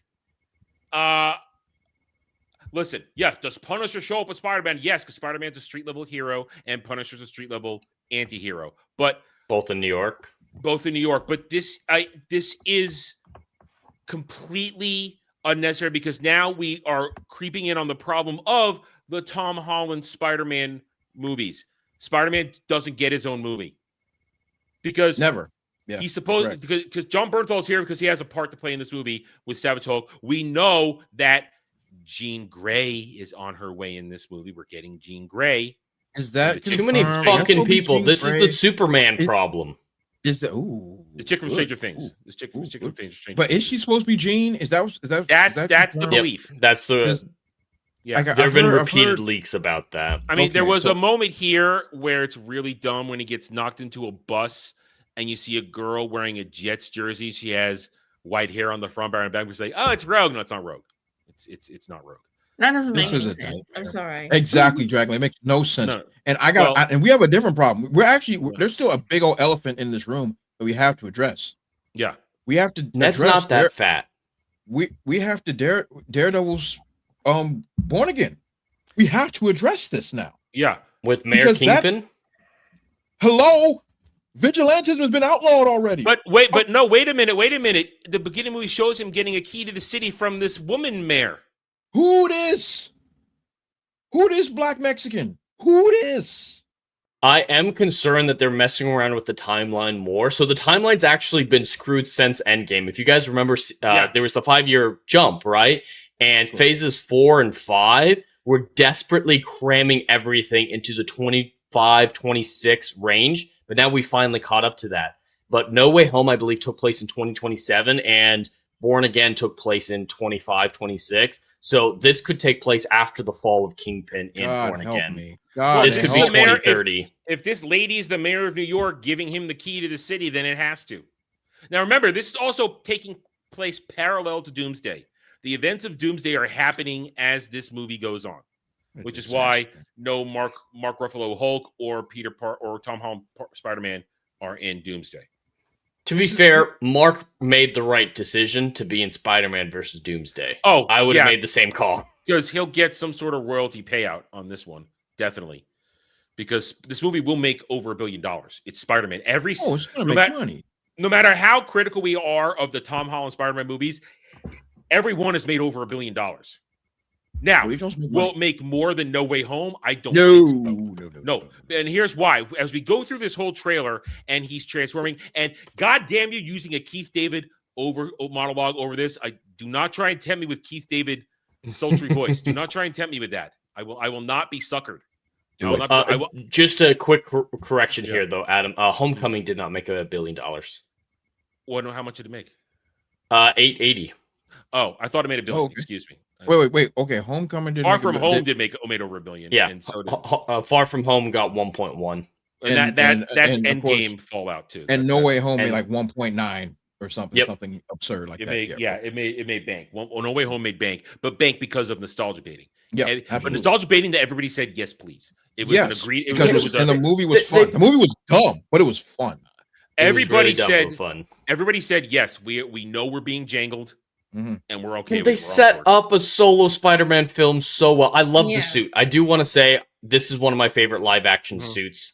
It looks legitimate. Yeah, it looks really good. I actually really like it. So you had the opportunity to show a real Spider-Man film for the first time in over a decade, and they're like, "No, let's put everyone else in it." It's like I said, it's the Superman problem. Yeah, and it's trying to be an ensemble. And now, well, this is the teaser, so we're gonna get at least another major one in the next couple months to lay out some more groundwork. But he's going through a metamorphosis, whether it's Man Spider or not, we don't know. At the same time, we've got some villains play right here as he rips the door off this hinge, the door off this tank. This lady is something else. There's another entity inside this lady that jumps from body to body. And I don't know what that could possibly. That doesn't ring a bell in Spider-Man. Telepathic. It's some sort of possession. Some people are saying it might be connected to Mephisto. But it's not a Spider-Man rogue that I know of Mephisto. I'm inclined to agree with you. I don't think it's a Spider-Man rogue. I will agree. Yeah, but that's a problem. There is what Spider-Man rogue in this, and when I was watching Jeremy react to it, he fell for the Scorpion key jangling. He squeed. He squeed. I am not squeeing. I mean, because Scorpion. Real quick, another theory that's going out there about the possession is that it's the Phoenix Force, and eventually it'll find Jean Grey. You think it's She's a stable host. All right. She's a stable host. Oh no, please, that doesn't make any sense. How's that work? How's that would be work? killing people. The Phoenix Force would be frying their brains. These people are all still alive afterwards. Whatever it is, I think that's what's going to turn Mark into Savage Hulk. Is he's going to get possessed. Well, we get Scorpion here. Listen, Scorpion's fine, but Scorpion, he's not a solo villain. He can't carry something by himself. He's either part of the Sinister Six or a team up. Yep. He's a thug. Yeah, he'd be great as like an Act 1 intro villain for a good action set piece at the beginning of Act 1 just to set things up. Yeah, but he's a thug villain. But then you've got all this stuff leading up to whatever's going on here, and you've got the Hand. And whatever the hell this guy is. Isn't that the Wolverine villain you guys were talking about from the leaks? I don't know. I'm gonna be honest. I didn't even know that dude was down there. I didn't know it either. We're going through much frame by frame. I mean, people, but we got the Hand. Dre, the Hand are not a Spider-Man. I don't know what's going. That's what I'm saying, Adam. I am so confused on what's going on in this trailer because. Okay, let's just say the Hand is here. Once again, I have to make reference. Where is Daredevil? What's going on? We have Punisher here. We have more sense if it was a Daredevil Spider-Man team up. Sure, but now them and nobody else. That might actually be really cool. Yeah, but that's a legitimate team up. But we just get more and more people in this with no Spider-Man rogues, and then people are saying that this is hiding. It's a Spider-Man No Way Home thing. I've heard the rumors that they've edited out somebody else. Zeke here. Yeah, the eye line on some of them are looking farther down, so they think like Jean Grey might be flying in. Right here, maybe right there. There might be two more here, like they said with the whole No Way Home thing, where it's like, who's Lizard going, or who's Lizard and who's Sandman kicking Lizard in the face or whatever. Yeah, all that kind of stuff. And Brad in the chat is right to point that out. A lot of these shots, like this one with him saving the person swinging, the very comic book cover looking reference images. A lot of people think that it's going to be a montage at the beginning, so the Hand could just be, it's a I don't know colorful I There's don't a know. little too The much scene right hand here, going this right on. here, Yeah. his mask is off right here, and they're in a Mhm. prison. It seems too plot relevant. This Yeah, is plot relevant. definitely. This is totally plot relevant. Definitely. And so, I've said this before. We said it a minute ago. This movie's going to make over $1 billion. It will not make as much as No Way Home. It'll probably make a profit, all going to Sony. But based on this teaser trailer and based upon the knowledge that we had going in, this movie to me looks like a narrative mess. Oh, it absolutely is. I Yeah. don't think how once again, to be as transparent as I can, we don't know where Peter Parker is in his life at this point. Stalking fake MJ and Ned. Outside of I'm being at your a housewarming stalker. party. Yeah, it's so bizarre. Like this is the opportunity for us to get to know Spider-Man Solo. Yeah. This is our golden opportunity to just be Dre. focusing on him being a hero. Dre, how easy would it have been to say Felicia Hardy, Black Cat? Thank you. Oh In the God! story. And this would have been the perfect time for something Perfect. like that to influence him. Because here's the thing. Yes, He's vulnerable. Peter and Felicia had a sexual relationship, but it was in between stuff. Oh, yeah. It was she was never meant to be his permanent woman. It would have been always great in between stuff, all right. Oh, yes. And this would have been the time to have him have a relationship that's never going to go anywhere, but can still be a friend later on and a companion and ally. Yep. Felicia Hardy would have been Absolutely. a great insert in this with 100%. another Spider-Man villain and a rogue. And if you're going to tease something, fine. If you want to connect it to everything that's going on, fine. But this is a mess. Instead, we are back with, and here's the thing. They still call her MJ. Her name is not Mary Jane. Nope. It's some Michelle. other- it's Michelle. Yep. People call me MJ. No, they don't. Yes, they do. It's all made up. And I'm still confused. I'm still very confused on and on at the same what time- he's doing. I don't and here's get the it. thing too. I've noticed it. Look at this. She's apparently obsessed with Spider-Man. Look at that. She's obsessed with him. So this So movie, the spell didn't work properly. this movie had a chance to be a clean break, but instead we're still trapped in the shit nobody liked. We are trapped in a movie filled with extra shit in the Spider-Man story that doesn't belong there. Especially, it'd be one thing if we'd had a couple Spider-Man movies where it was just Tom Holland, but we have never had a Spider-Man movie where it was just him. Not really. Not one. Not one. And this was a golden opportunity. I think putting Felicia Hardy in there would have been mwah. Oh, God it knows. would have been. It would. That would be That's because great. that's an adult relationship right there. That is That an is adult a relationship. woman. That is a Oh, yeah. woman. Rest That's assured. a woman. And A brand new day is going to refer to Miles Morales taking over some stupid stop. shit. No, like actually, they're that. not allowed to Don't- do don't- that. They're don't not do allowed this. to do that. They're not allowed to. Good. Sony has forbidden Miles Morales from coming into the MCU. They have actually done that. They've Well, said that's good. Keep that paperwork in line. Please, that. please, Yeah, because please, everybody's please. waiting for Well, Beyond the Spider-Verse 3, which but- is never going to happen. That movie. But Adam, God help me. you're clearly wrong about this entire movie because Oh, Tom Holland, before they wrote the movie, trolled Reddit to see what Spider-Man fans would want and brought a list to Sony for writing the script. Oh, Yeah, because don't. Reddit's a good place to go for anything. Yeah, he Oh. did say I trolled forums to see what Spider-Man films wanted and brought a list to Sony when they started writing the script. And they just did everything. That's what it looks like. Look, you just said, hey, all these. We're gonna have Scorpion. We're gonna have Punisher. We're gonna have the Hand. We're gonna have randos. We're gonna have Jean Grey. We're gonna have some psychological disembowelment. We're gonna have some Hulk. We're gonna have some baby Jesus. Yo, who's in charge? Who's in charge? Funnel the rifle, for God's sake. What are we doing? Like once again, this isn't gonna affect anything. This movie's gonna make more money than freaking the El Dorado. So it's going to make money. It'll but be at profitable. the same time, it's the idea that this is going to be a solid story is absolutely ridiculous, especially when you put so much crap in front or behind or whatever, however this timeline works, which no one can explain anymore. And you have projects in which New York is supposed to be under some type of anti-vigilante law, but now we're just gonna skip that and we're gonna go into. So the idea is this. Okay, I'm gonna do a hot take here. Only thing I can say is this. I'm going to go on a limb because of the sake of simplicity and my brain cells. I'm just going to say that everything that has happened from what was that?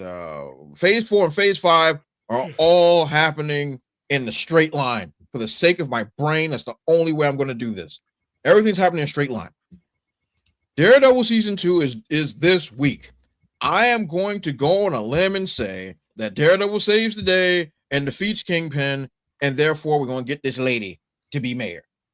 Okay, get this lady to be mayor, and therefore now all of this film can actually happen.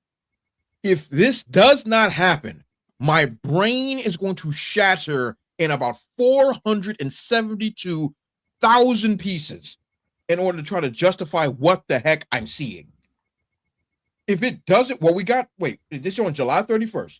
July 31st. I had that number. So hold on, one second. July 31st. April, May, Daredevil June. Born 4 Again. months.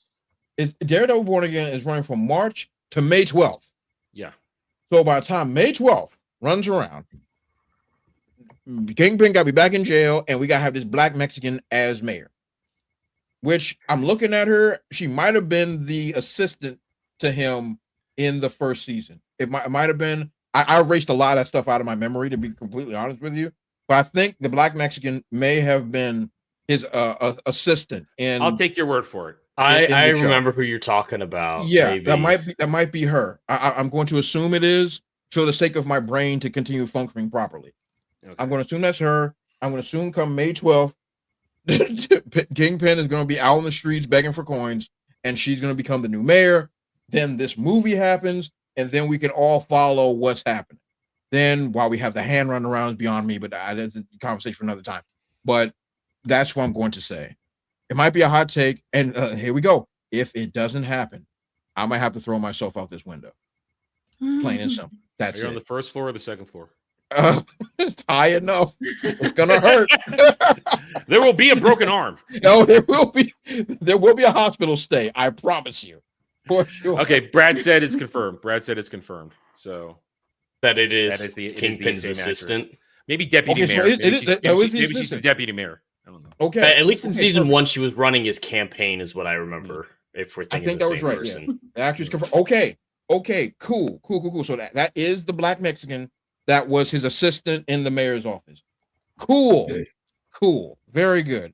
So that means that come this end of Daredevil, he got to be mayor, and then this movie can make, I use this term very loosely, more sense. It could be believable. At least on that front.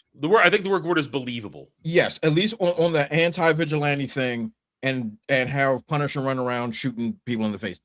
I'm going to assume that's the only way this will work functionally. Now the rest of the nonsense, heaven help us.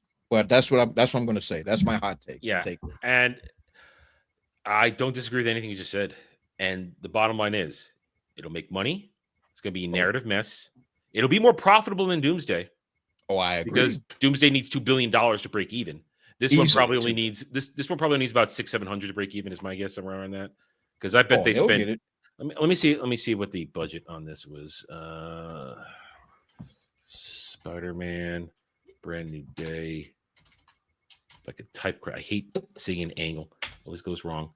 They say the budget for this is $275 million. It's easily going to be $100 million marketing campaign. So this thing needs $600-700 million to probably break even. I agree. Somewhere around that range. It's a very conservative estimate. Yeah. Well, I'm guessing the marketing is going to kick into overdrive with this trailer now. They got 4 months of heavy marketing to go, and it'll get there. I agree. Break $1 billion. It'll break. Under no circumstances, I don't doubt I think this movie's not it's going to Spider-Man. make its money. Yeah, People like Spider-Man.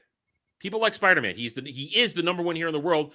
Batman is second only to him, and then third place can juggle Superman, whatever like that. Doesn't really matter.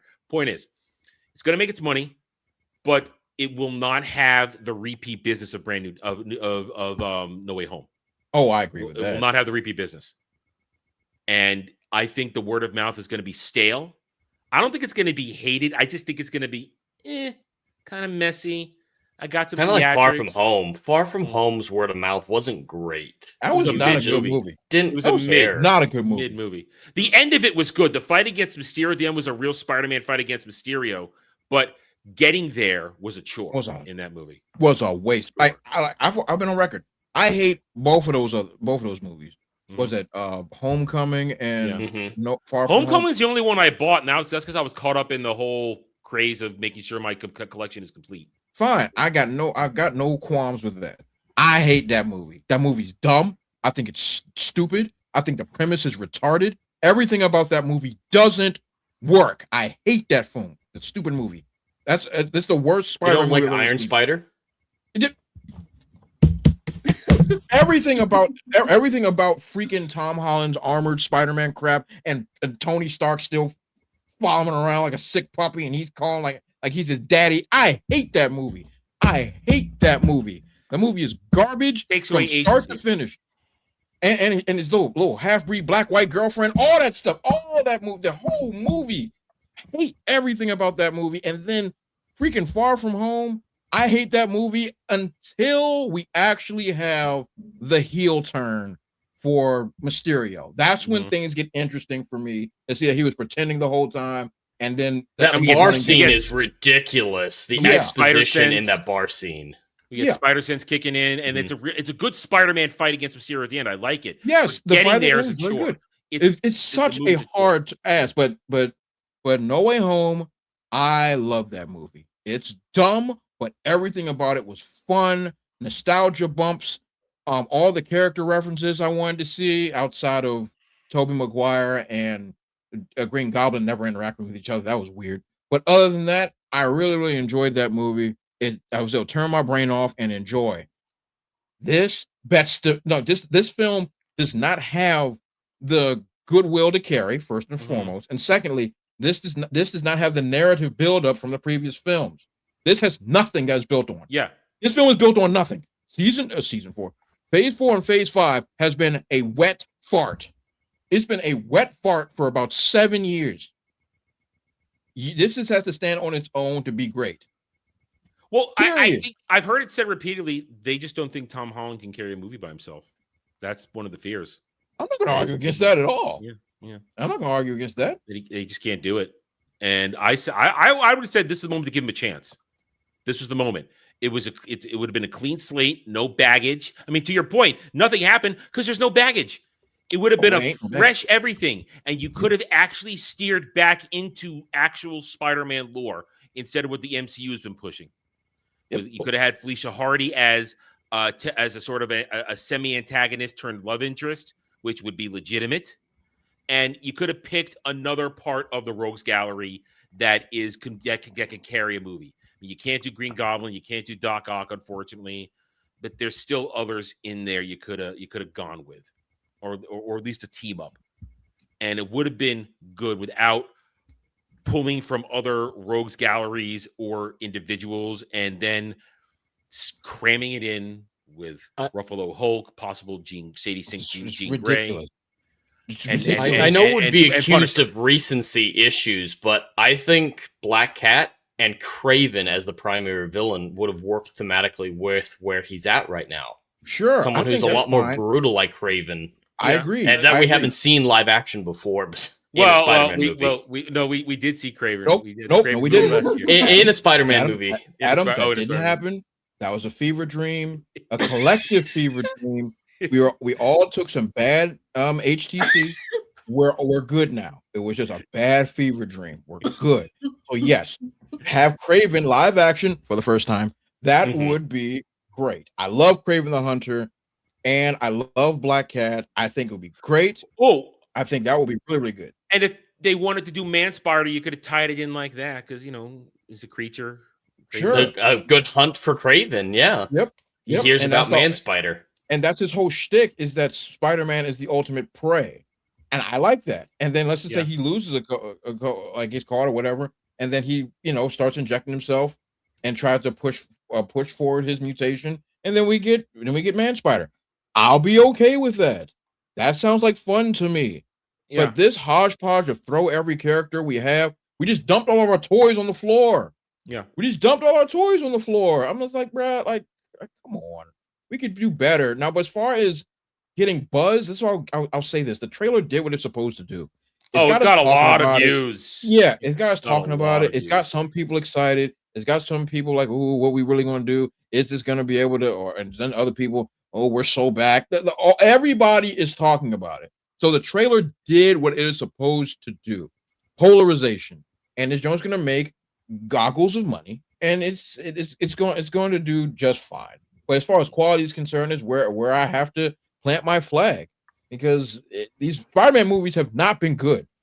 They just haven't been good. They're not good movies. All three of them are not good movies. One of them is a nostalgia bump, which is amazing, but it's not a good movie. And the other two are bad films. I'll die on that hill. They're bad films. But, you know. And the problem with Post No Way Home is that there was a clamor at that time. Hey, you know what? Somebody tell Sam Raimi to go make Spider-Man 4, even though I don't want to go anywhere near Sam Raimi stuff anymore. I mean, it's fine. I hate Spider-Man 3 so much. You can't ignore it. And then of course it was, hey, you know what? We're willing to give Andrew Garfield a chance again. People were willing to give him a chance again. Sony could have gone in that direction, separate from the MCU, and made a butt ton of money. They would have made money. They would have made instead of spending all that money on Madam Web, which was still like a $200 million budget. Give that to Andrew for a TASM 3 or Spider-Man 4, and they would have made so much money. Golly, like Sony, I don't know what it is. Like, you had lightning in a bottle with No Way Home. You had lightning in a freaking bottle. I would have stopped everything I'm doing. After I hit my $1 billion mark, I would have stopped every project I'm doing. I said, everybody is on hold as of right now. Get me everybody in here. We're working on TASM 3 right now. Yeah. There's $1 billion to be made. We're going to TASM 3 right now. Hey, get Toby back in here. Let's make another Spider-Man. Maybe not Sam Raimi, but whoever. Get another Tobey Maguire Spider-Man in here. You've been swimming in gold coins, but instead you did Craven. You did the Bruce Campbell Mysterio that was getting set up. Anything. You could have anything. A good Mysterio. Anything. You gave us nothing. Nothing. Who's running these camps? Who are these prostitutes? Morons. Who are they? You stop everything you're doing. Man, I'll give you something very simple. Taco Bell. Okay. Taco Bell has something called the nacho fries. Okay. Mm-hmm. Now, when they first released the nacho fries years ago, it was a seasonal thing, as they do. And it was supposed to be one time only, never have it again, blah, blah, blah, blah, blah. Every weed smoker and their mama sold out all the nacho fries every single day. Do you know what Taco Bell did? They're like, the weed smokers and baby mamas really like nacho fries. Guess what we're going to do? We're going to keep producing nacho fries. We like money. We like money. Yeah. Sony had their nacho fries and stopped making it. There is no explanation for this. There isn't. Oh, and don't forget they threw out Venom 3 during all that period of time too. Yeah. Oh my! I completely forgot.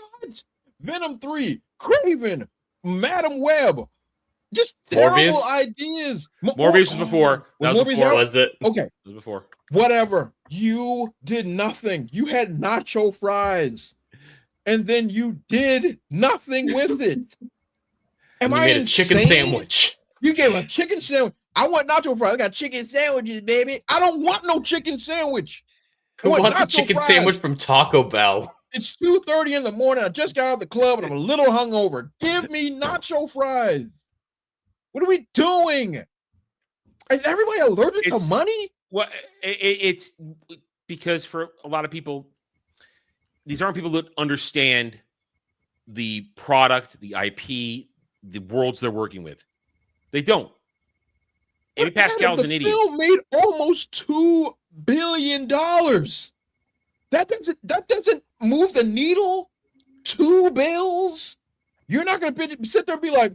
And Dre, what makes it even worse is Sony doesn't need permission to make other Spider-Man movies at from all. Marvel. No, they own all things Spider-Man. Disney Marvel has to get on their knees and beg them. Exactly. To use Spider-Man. So I'm and any little things with Tom Holland doesn't matter here. Andrew and Toby are 100% theirs. Yes. Yes, you don't need to collab. You don't have to ask for permission. Nothing. You could just did it. The fans were clamoring.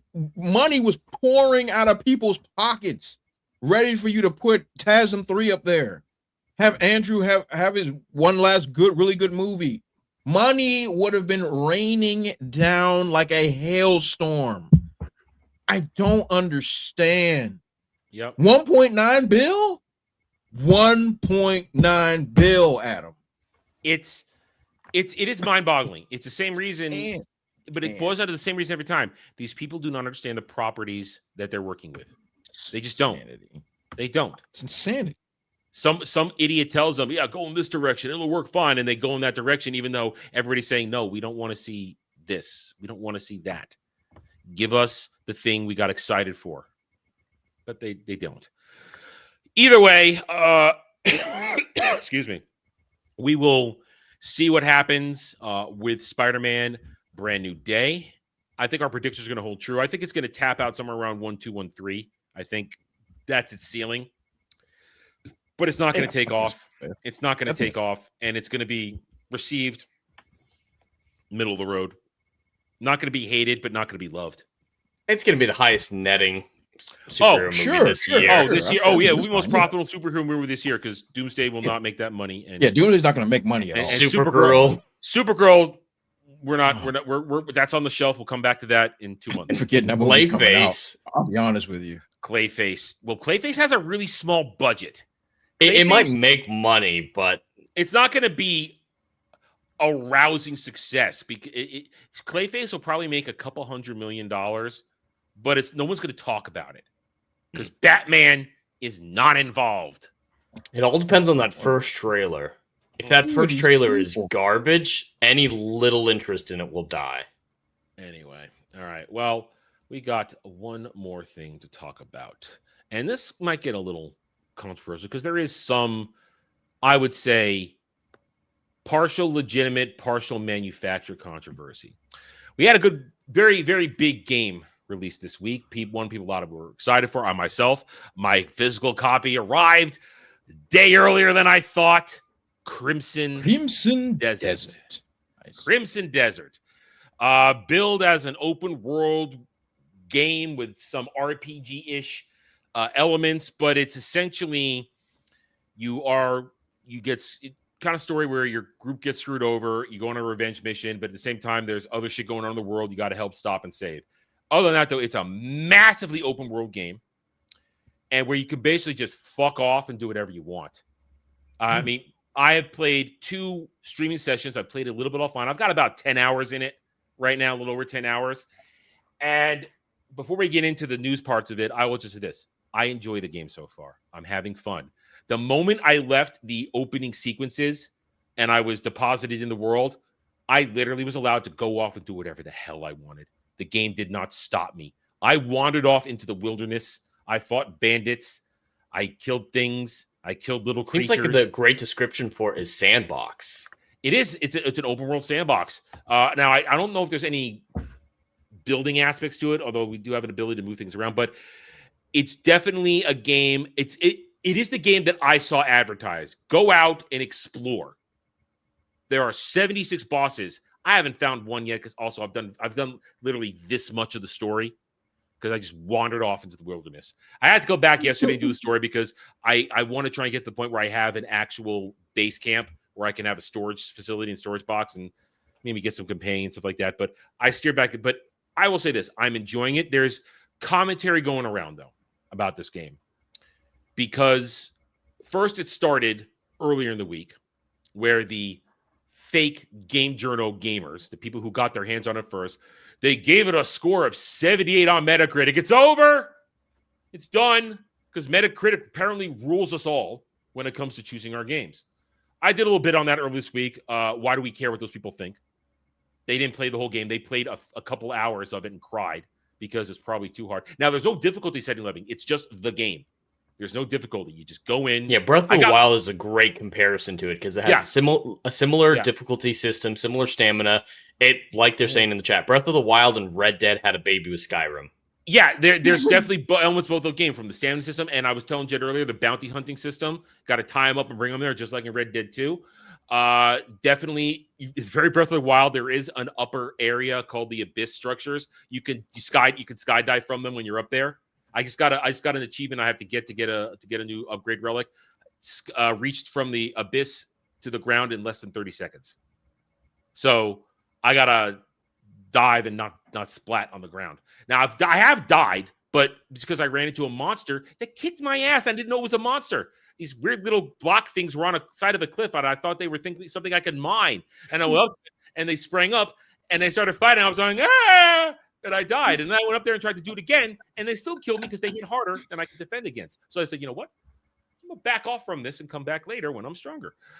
When I've upgraded my gear better, because it's not about experience. So you know how to play a video game. Well, yeah, I do.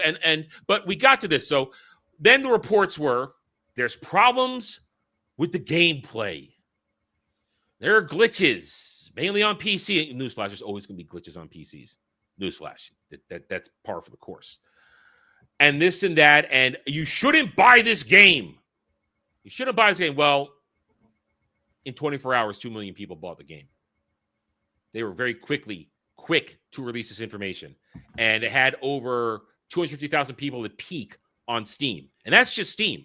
Remember, 100,000, maybe million people like myself on console playing it, which you can't really track.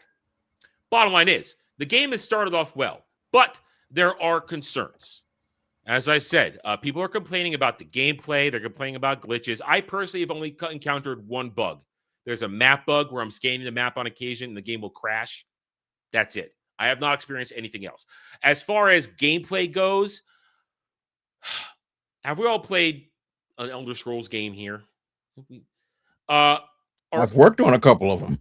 Yeah, absolutely. No. Dre, combat in an Elder Scrolls game, is anything really insane or complicated? No.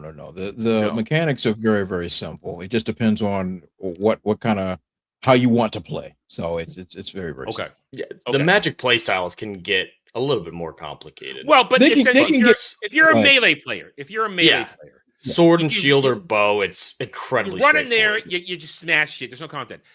Sure. This game is essentially like that. You're running there, you combo your way through it, and you smash shit, and you get a couple finishers here and there. You can actually upgrade the finishers here and there. Oh, that's and I'm not shitting on. I'm not. And mind you, I know because Weasel, he's probably grinning at me right now because Weasel's an Elder Scrolls guy. I'm not shitting on Elder Scrolls. To me, that's just the most quick comparison I can make. Yet people hold up Skyrim as some sort of achievement that reaches the moon when it comes to gameplay and all that kind of stuff. This game is no different from Skyrim in terms of everything it's offering. It isn't. But it has a few small minor problems, and people are grabbing on it, and they're screaming and crying that, oh, it's terrible. It's filled bug-rid. It's Cyberpunk 2027. Some asshole actually compared it to No Man's Sky level of broken. Oh, I was there. Yeah. I was there for No Man's Sky. And I skipped Cyberpunk, but I was watching from the sidelines on that one. The game is not broken. No, and from what I've heard, the keyboard and mouse experiences aren't that bad. Like one guy was saying that it was nearly a game-breaking decision for keyboard that controlled is your block and F3 is your heal. And it's like, I can't reach that far up. It's like, do you need to spam heal constantly? Yeah, you know what? You eat food. I mean, if that's their control. Now they don't have any key binding yet. That is a pearl of mistake. You have your key binding. Let people rebind their keys. And listen, if they allow me to remap my controller, I will not have my sprint be X button. I keep hitting sprint with L3 because I'm used to so many games right now with hold down L3. Wait, I'm sorry. I'm sorry. Maybe I missed it. Did you say that you cannot keybind right now? Cannot switch keybind. That's a mistake. Problem. But they're getting to it. They're going to address it because right here they promised to do it. They put out a whole statement owning up to whatever the bitch-made complaints that people are making about this. Because I'm calling it bitch-made complaints because I played the game for 10 hours now. Some people are saying it takes 8 hours to get into. I was into it within 30 minutes. I was having fun instantly. Now, what is this 8 hours? I know you're dancing around it, but I'm just going to come out and say it. Okay. Some people are upset that there isn't anything to rage about currently. There's no focal point of rage bait right now. There's Yeah. a lot of good content actually out right now. Mhm. So anything that shows even a single chink in the armor, and they pounce on it. And that's the thing. And Weasel points out here, because Weasel's playing it on PC, I'm playing it on console. Yeah, there's always going to be a little problems. I'll get back to your point in a second, Jed. But it's not a problem because I know Weasel and a couple others are playing on PC. They've had a couple issues, but nothing game breaking.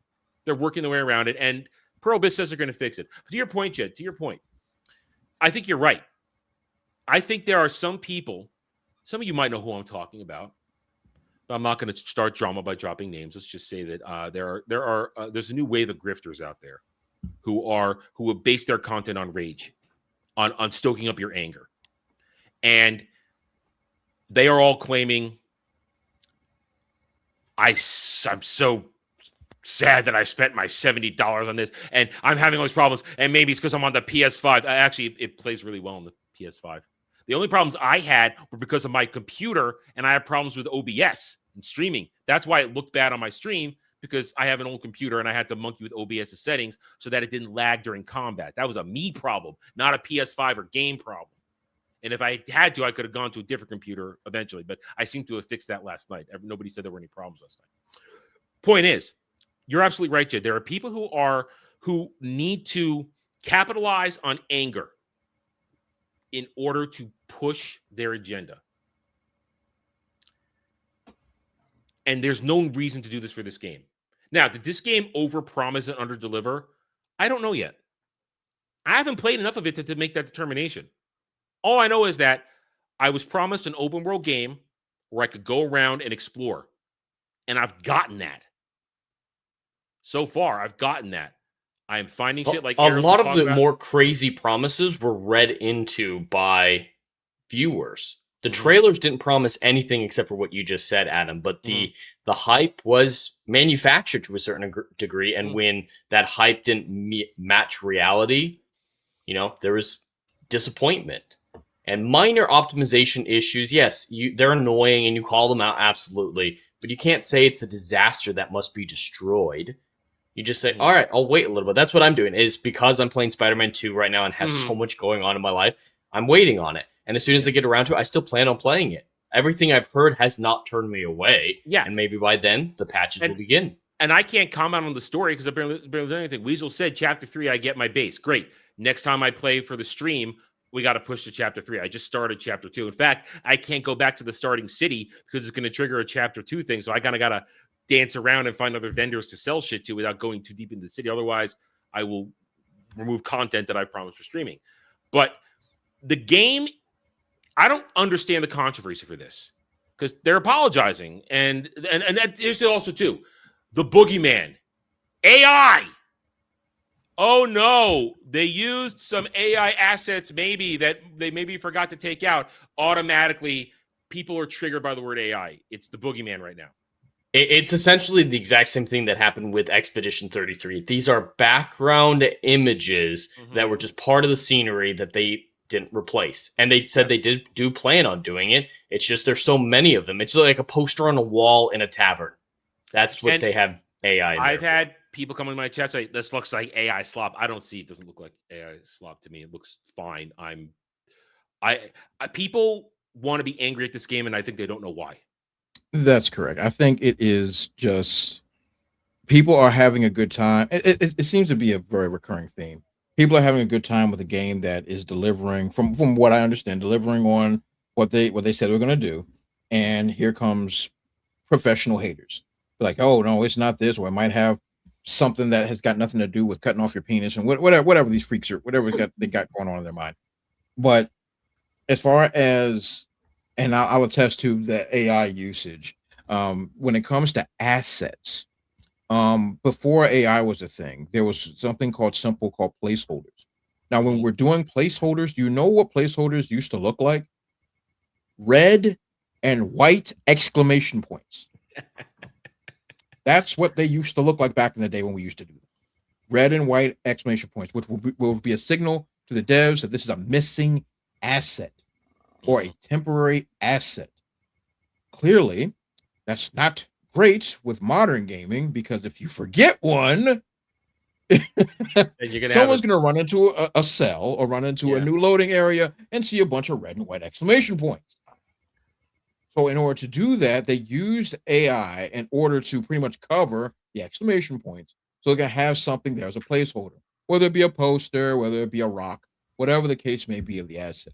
So if that's the AI that's being used, which I'm pretty sure that's what's being used, because that's the standard for the industry now. Tell the truth and shame the devil. Yeah. That is the standard for the industry. This is fine. Yeah, but Drake, AI is the boogeyman. People, It is the boogeyman. I have been commenting on several posts here and there lately on Twitter. They hear the word AI and people just get triggered, and people just want to make content on how bad AI is.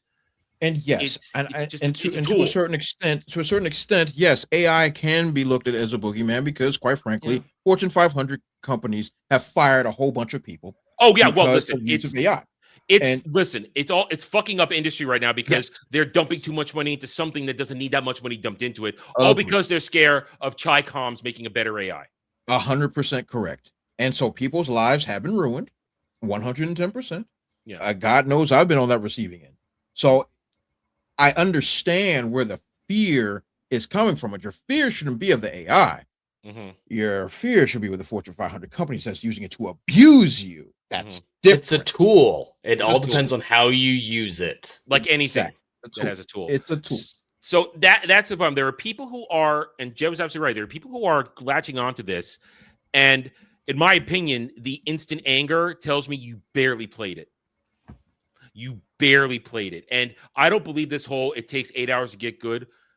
It's kind of how you spend your 8 hours. If you just went straight 8 hours and did only story, you're probably fine. If you went into it knowing what it was like I did, you're probably fine. If you went into this, and the game doesn't really hold your hand, in my opinion right now. That's the problem with the game journalists is there's no journalist mode, and so they weren't getting handheld. So I think that's why those initial reviews were lower from the critics. Yeah, there's no yellow paint. There's no yellow paint.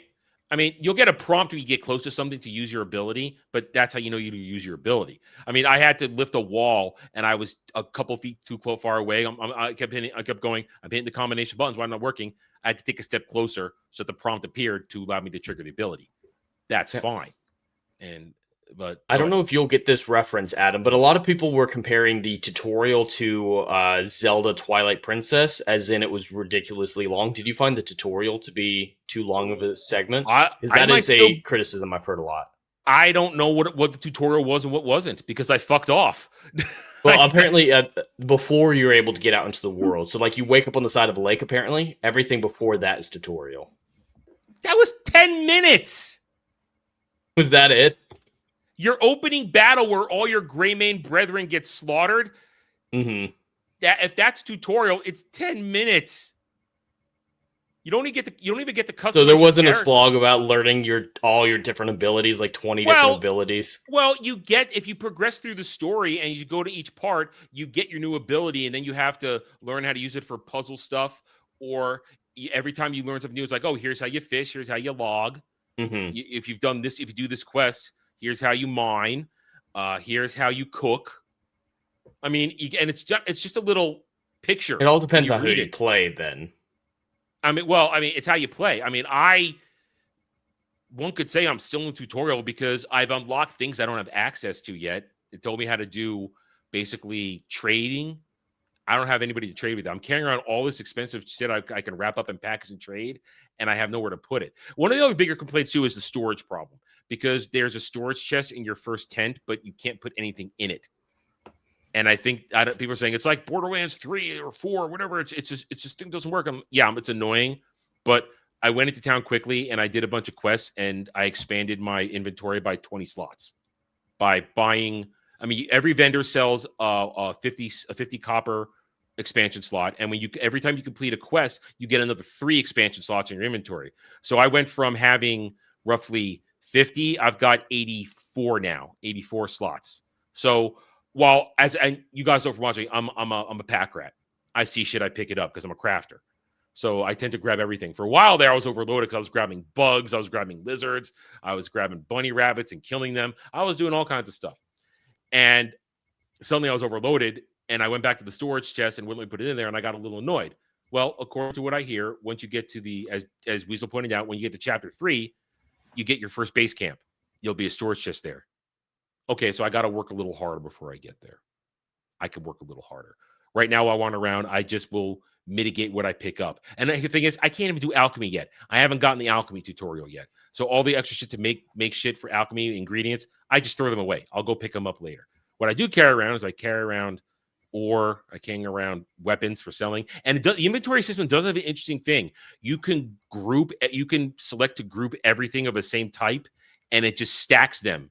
So that even though they're all still taking up inventory slots, your inventory is nice and clean. And when you select it on the sidebar next to the inventory menu, it shows everything there, and you go over to that and you cycle through what you're looking for. That's great. It's got nice. It's a nice clean inventory if you know how to manage it. Combat, as I said, combat's fine. Little button mashing involved. You don't have to do anything fancy, you can block with dual wielding. That's something Elden Ring couldn't do. You can block with dual wielding. Now that's pretty cool. Yeah, you can block with. You do the X block and you shrug them off. Did it take you long to get your dual wielding? Because I knew instantly. That was instantly. Ooh. Instantly. As soon as I picked up a weapon, as soon as I figured out how to slot it into my offhand, instantly got it. And all these skills and abilities work with each weapon, and so I was instantaneously happy. Now, of course, the game will make you use other weapons to unlock what are called abyssal artifacts, so you can skill up using those. So I've had to use my shield a few times. I did successfully kill 3 people with my shield. I did. I had to beat them to death. Oh, I did look up a hint though. I hit him a couple times with regular weapon, and then I finished with shield bash, and that killed him. But apparently, people are complaining that later on the shield challenges are a little insane. But I'll deal with that when I get there. Yeah. Okay. 1 point. All right. So I got this ability. When you have this thing called your abyssal ring, you can shoot off what we're calling web shooters, and you could swing. You could put yourself. I picked up an ability that allows me to grapple and pull myself over. But I didn't read that it costs 200 stamina, and I only have 160 stamina. So I'm standing there going, "Why isn't it working?" And Ariel goes, "It said you need 200 stamina." I just went, "Yeah, sure." Whatever. At least it didn't launch you, and you just immediately it didn't. or something. No, it did not. No, it did not. But I mean, it's the game for those who I think knew what this game was going to be are fine. There is some constructive criticism to be had. Of course, there is. But it isn't this launch is not the nightmare. I mean, Pearl Abyss's shares dropped 30% on launch day because of the Metacritic bullshit, which is unfair. Yeah, their investors started bailing because, just all the video game investment these days isn't a viable investment. Like we've been talking about. A lot of these big games like Assassin's Creed Shadows and Outlaws and all these huge games are losing these companies money hand over fist. So big studios, big investors don't want to invest anymore, and if the credit score came out poorly, they got worried. And who cares about Metacritic? Who cares? Especially the credit score. Where does this credit score matter anywhere? Yeah. Why don't we wait till the gamers and the streamers get their hands on it and play it? And a lot of people playing this game. I mean, hell, funny thing is, I got more people watching play Voyager than play this game, which is nuts. More people watch me play SWTOR than watch me play this right now. That's how nuts it is. But I guess everybody's playing it. And you get what you can. I will keep playing it. I will keep streaming it. I like it. I think I think 75% of the outrage on this is manufactured. And it's people, as Jed said, who are trying to make their rage content to keep people angry because that's all they freaking have. And some people know exactly who I'm talking about right now. But again, I'm not going to start drama. I'm not going to name names. I'll be passive aggressive and just say they're assholes and they're fake. Either way, that's all I have to say about this. So right now, at this moment, I recommend this game. At the moment, I recommend it. I would say buy the base game. I mean, and of course, I've started off with an advantage too.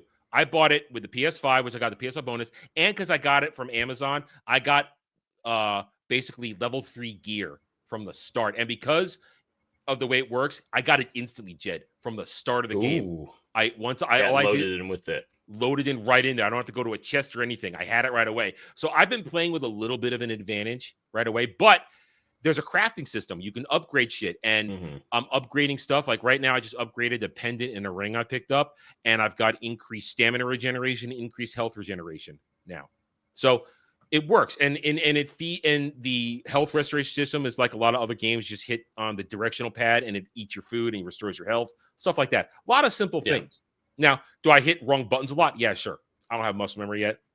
I constantly draw my bow when I don't want to, and I waste arrows. Especially now, I'm out of my real arrows. Now I'm on the poison arrows I've been collecting from bandits because I'm not going to waste my iron building arrows right now. I'm not doing that. Iron is too hard for me to come by right now, and I need that for upgrading my armor and my weapons. I did find what? Playing as an archer is always more fun than I use it. Someone did that. I use it. I can't. I used it. I can't co-sign on that, Adam. You should be shamed. I'm an art. I use it when I need to. Listen, I just killed a bandit camp before stream. I ran up on this red steel bandit camp. I killed everybody. Yet I'm still getting shot, and the dude sits right above me looking around, and then I realize, oh, he's in a mini watchtower that I can't climb up and get there. So what did I have to do?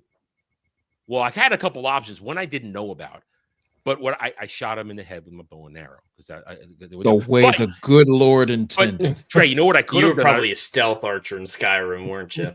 Dre? I did. I ran a lot of stealth archer. You know what I could have done too? I have an ability, my spirit ability, where I can pick up large items.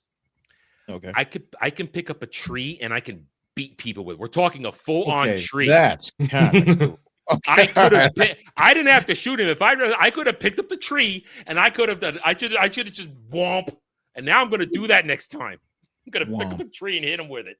I will hit you with a tree. Literally. It just sounds like so much fun. It's like a power fantasy. And we have force push. I have a force push ability. You can just go whoomp, the palm thrust, you just launch people. It's great.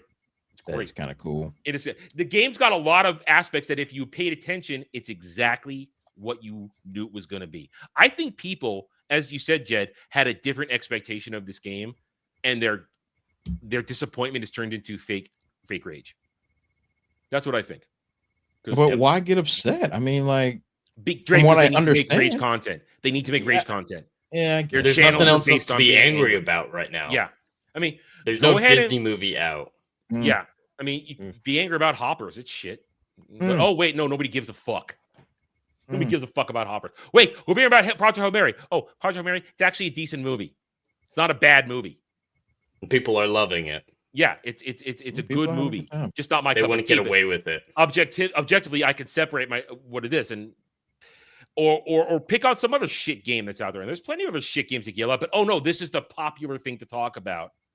So you got to run in the around. Algorithm. And then you have to criticize people for white knighting it. I'm not white knighting shit.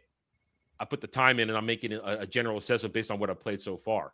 Yeah, like if it's fun, it's fun. Yeah. I don't get it. Yeah. And there's right now, no agenda. No agenda so far. And I think that's why people are weird. Are like people have been conditioned to just be contrarians. I think everyone's been conditioned to be contrarians. Yeah, at this point, yes. It's just like, hey, everybody seems to like it. I hate it. You know why I hate it? Why? Because it's great. Oh, yeah. And Ariel's mentioning there is no character creation. You are Cliff, the Gray Mane. You're just him. There's no character creation. That is just your model. I think that makes it better. You know what that means? It means I'm going to wear every helmet I get. Yep. Because now I don't care about, I took my time to design this character. I want to see my face. Nope. I'm wearing every helmet I get now. It's a rare occasion I get to enjoy wearing helmets. You mentioned that. I think one of the dumbest things in the history of video games is character customization for first-person games. Yeah, man. Well, actually, you could play this game 3 ways. Distance over the shoulder, right over the shoulder, and you can cycle into first person if you want to play. I love the freedom for that. But like Cyberpunk, a lot of the marketing going into Cyberpunk was the character creation. Yeah. And then it was fucking first person. And that's why that was my original reason for not playing the game. And that saved me from a lot of problems with that game. But yeah, so you can play this game if you want. I mean, I cycle back and forth. Like when I'm exploring a room for gear, for loot, I'm in first person. Yep, so I can see that's what I do with all Bethesda games. Now, I've also discovered something. Here's a pro tip. I discovered this. The game is littered with boxes and crates and barrels. And you can't search them. You know why? Because you want inside, you got to break them. Got to break them apart. I have been discovering all kinds of extra shit by breaking apart food recipe pieces, like ingredients, and things called cogs. We got cogs and lubricants, and I'm just collecting them. They're not showing up in my inventory, so they're being stored someplace else in a window I don't have access to yet. So I've been finding Maybe your those. crafting window. No, crafting window is separate. It's something else because Oh, when I go you've to the already unlocked blacksmith, that. yeah, when I go to the blacksmith and craft things. You need recipes though. You got to find recipes. Can't just craft away. You got to find a recipe. And now there's one complaint I do have. There's no legend for what icons are on the map. You kind of got to figure it out. But I have figured out if you see a scroll on your mini map, that means it's a recipe you can go learn. If you see a book, it's probably also a book recipe you can go learn. Pouches usually I think mean shit you can loot. Wanted posters are pretty clear. They're purple, and it's obviously a bounty poster. And question marks are usually events or vendors in the town. So there's a lot of little things and everything. You kind of fumble your way through figuring out. But I wish there was a legend so I could see that. Considering the scale of this game, I'm all right with a few little things like a legend and it would make key bindings quality slipping of through. life. As long as they get to it eventually, especially because I don't know if you know this, Adam. The budget is about 133 million. They've already made profit. Then they've already made profit. Well, no, with 2 million times 70, that's about 100. But remember, there's a couple different editions. That's true. That's true. So it's at least around 150 million or above. So they're getting close to profit already, if nothing else. Yeah, in 24 hours time. 24 hours. That's insane. Yeah. They're doing insanely well. Here's what you can't ask for a better outcome. Here's my observation up till now. There's people like us who are not freaking out, who are still buying and playing and enjoying this game. And then there's the people who have to talk about how bad it is and have to complain on X. Hell, there are people I didn't expect I'm siding with that are enjoying this. That's what's making me like, man, you're making me side with this person I don't like in this shit, and they're right. They're being sane about this. That's one of the things I hate when that happens. But I can objectively say, yeah, this person I don't like, they're actually right here. Point is, I think this game's going to work itself out just fine. And there's jetpacks. There will be jetpacks. What is the story of this game? Like the world? I know there's trains in it. There's gunpowder. There's guns. There's armored, everything. bipeds that you can. Well, here's the thing. I've been wondering. I come up upon copper veins and iron veins on the side of a mountain. How am I supposed to mine? There's no footing. And then it hit me today. When I get a jetpack, I can hover and mine. I don't get the world building of it. It's a mishmash of 2,000 years of history. This world is wild right now. I don't think this world is supposed to make any sort of logical sense, but I'm here for it. It's just dumb fun. There's throwing magic, everything at the wall. Escapism. Pure escapism. It's working. It's working. Yeah, you could take. Yeah, there are. I know there are multiple characters you could play as because I've seen in the trailers you're playing as different characters. So you rebuild you're rebuilding the Gray Mains, and you get other people. Like I know there's a character I came across. I have to trigger an archery tournament, and she's standing right there, but she hasn't triggered anything else. So I know there's something right there, and she's compared because I saw on the map requires so and so for this quest. So you're not just going to be Cliff. You're going to be other people with gear and stuff like that. So you're going to have to use other weapons, and you have to use other weapons to unlock trials and challenges. There's puzzles. There is so much shit to do in this game. I'm going to be lost in this game for months, I think. Just from every little angle. I mean, I came across a quick little puzzle last night. Last thing we do, I just wandering around. Here's a statue holding a candle in each hand. I could see some bars behind it. Oh, what do? Light the candles. Yes, I got a nice little base level Gladius that I'm upgrading right now.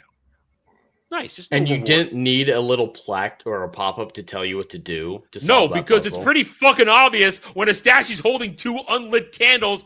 I think I'll light the candles. I think that's what's going to make it happen. Now, of course, there's another thing that I found where I had to learn this, that apparently you have to actually light your arrows on fire if you want to be fired. Don't just have fire arrows. And that's pretty cool.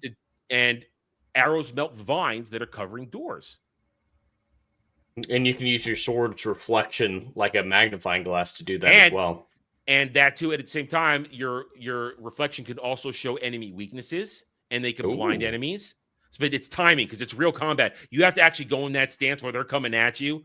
So I Leaves yourself only did vulnerable. You're vulnerable, and I got hit hard on one of those from some mobs. But I'm at the point where I could take on about 7 or 8 trash mobs in the region I'm on, and I could do fine. When I started out the other night, it was trouble because no muscle memory. What am I doing? No, now it's basically okay. Come get some. Come get some. I'm going to flatten Benditos. But I hunt Benditos right now. That's what I do. I hunt Benditos. That's what I'm doing right now. No monsters yet. No nasty creatures except for those weird origami box guys on a cliff. I'm gonna go back there for a while. Anyway, I think I've shared enough comment on this, and I think in the chat, people who've been watching me, I think they can back me up that I haven't lied or exaggerated on any of my gameplay, and hopefully the gameplay will improve. Next time for the next stream I do, which can't be tonight because between now and Wormhole Watch, I do not have time to make dinner, eat dinner, run a stream. So we'll be back tomorrow with more. But I'm going to switch it to the mini, which we'll see how that runs with the OBS there. Maybe it'll eliminate all lag. So I will adjust that. We'll see what happens. I recommend this game right now. Jed, I'll be very interested when you get your hands on it. Dre, if you get your hands on it, I'll be also interested to hear what you guys have to say about this stuff. Because I don't think I'm lying to myself. I really don't. I'm not known for lying to myself. So I'm pretty sure that I've given it straightforward here. And Ariel's been actually watching too. She's been watching me play. Shut up, woman. I click on her and that's what she puts up there. Ariel's been watching me play. She's watching our good friend Samuel, the Infamous, playing. She's been watching 2 different playthroughs. And Sam and I have done some similar stuff. But this is a game where it's going to be literally no 2 experiences are the same, I think, when you go out there and how you do shit. Starting off, yes. But once you've got your base, I think, and Weasel might be able to back me up on this one. After that, you go off, you find something. Right now, I'm encountering environmental problems. It's too cold where I was wandering, and it was affecting my stamina regeneration. In fact, I was using up stamina too quickly. So there's got to be some extra stuff I can do to mitigate temperature problem. If you stand on top of a flame, you're going to be too hot. Look at that. They're taking damage. So I like this game. I think it's a lot of fun, and I think the rage is mostly manufactured and out of order. But play the game yourself or watch somebody else play it and make a decision. But with that, unless somebody else has anything they want to add, we're going to wrap it up. Let's go around the horn. I need to stop talking for a second and drink something. Jed, how's your non-turbulent week look? Yeah, so I'm going to be getting back to a more regular schedule, so everyone can find me on YouTube at The Endless Frontiers. I will be back live in about an hour and a half now, doing a Story Forge episode that was purchased on the last Rider Flight, and this story, as always, is completely insane. Karen, the ferryman in Greek mythology, is ferrying a stripper wearing only panties and pasties into the underworld and decides, hey, I can fix her, rescues her, and goes on like a montage, I can make you a better person. And ultimately, it's about nihilism, and I was paid to have her go back into hell. Apparently, she was a terrible person. There was nothing that he could have done to fix her. And in mourning, he falls in love with Boy Love Manga, and that's how it ends. No, Yowie? What? Whose idea was to put Biggles. Yowie in this? Oh, fucking goddamn! Biggles paid me to make Karen, this fairy master, get addicted to Boy Love Manga, and that's how the story ends. It's about nihilism. So there's that. That's going to be going live in an hour and a half. My wife Rachel, she has no idea what she's going to draw for this. Oh, it's not going to be great. That's not YouTube It's friendly. not YouTube friendly. My thumbnail, I'm already too worried about as being not YouTube friendly. Be careful. But if you want, they could hit you for a raunchy thumbnail. I tried a good picture, but we'll see how it works. And besides that, if you want some more grounded content, I am playing Spider-Man 2. Going to get to a lot more playthroughs of that, so I can get over onto Crimson Desert. And for more grounded stuff with that, on Spider-Man 2, when I was playing it the other day, my entire chat and I, there was a section at the particle accelerator, Adam, right, when they're trying to figure out the serum. We literally stopped playing and just talked about particle accelerators, my chat and I, just about how they really work and how they got it wrong. That's your channel. That is literally your channel. I approve. I'm okay with it. And there's actual scientists in my chat, so they're helping me out. They're like, oh yeah, it's this way, that way. One guy's doing a research paper on I can't pronounce some Russian name, Chirokhanov radiation. So he was all on board talking to me about it. It was a shitload of fun. So that's great. That's what the Spider-Man 2 streams are like on my channel. But of course, Rider Flight back tomorrow at 2 Quick p.m. question. as well. I was right. Gameplay 10 out of 10. Story shit. I'm enjoying some aspects of the Peter and Harry storyline. I think fine.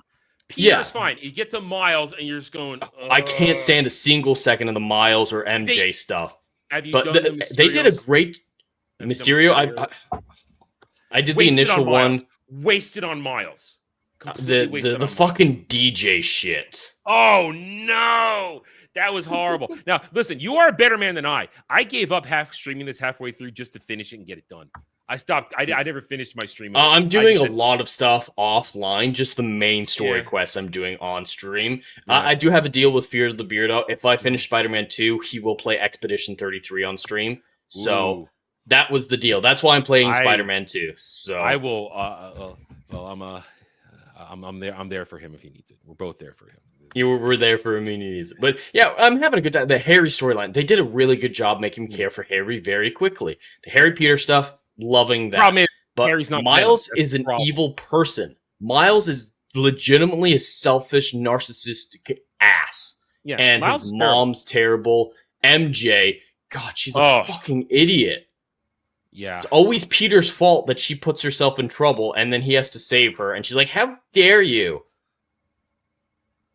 But I did like Craven the Hunter just bashed her. Craven is very good in the game. Anything Craven's good, and he just bitch slaps MJ out of the way once. So it's Dre, I'm conflicted. Little things I like, but overall, no, I'm not enjoying the game overall. The gameplay, absolutely. The gameplay is outstanding. It's great, but it's just No, I'm doing great. I've only died once on max difficulty, and that's because of MJ. MJ actually killed me. not surprising.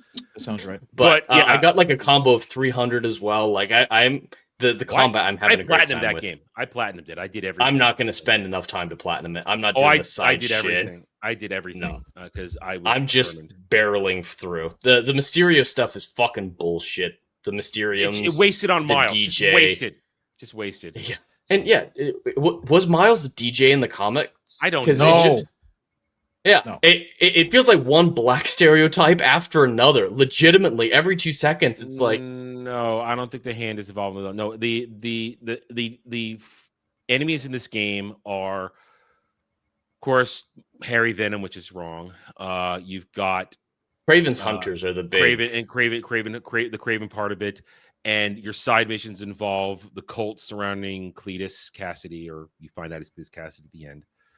And then, of course, the symbiotes. That's I hate what they fucking did to Yuri with the Phantom shit. She had a great story, especially in the DLC of the first game. Yeah. And then this one, she's able to fight Spider-Man. She went from a fucking police detective with the gun and virtually nothing else, and now she's flying around throwing scythes and swinging off buildings. It's the build up for Cletus Cassidy.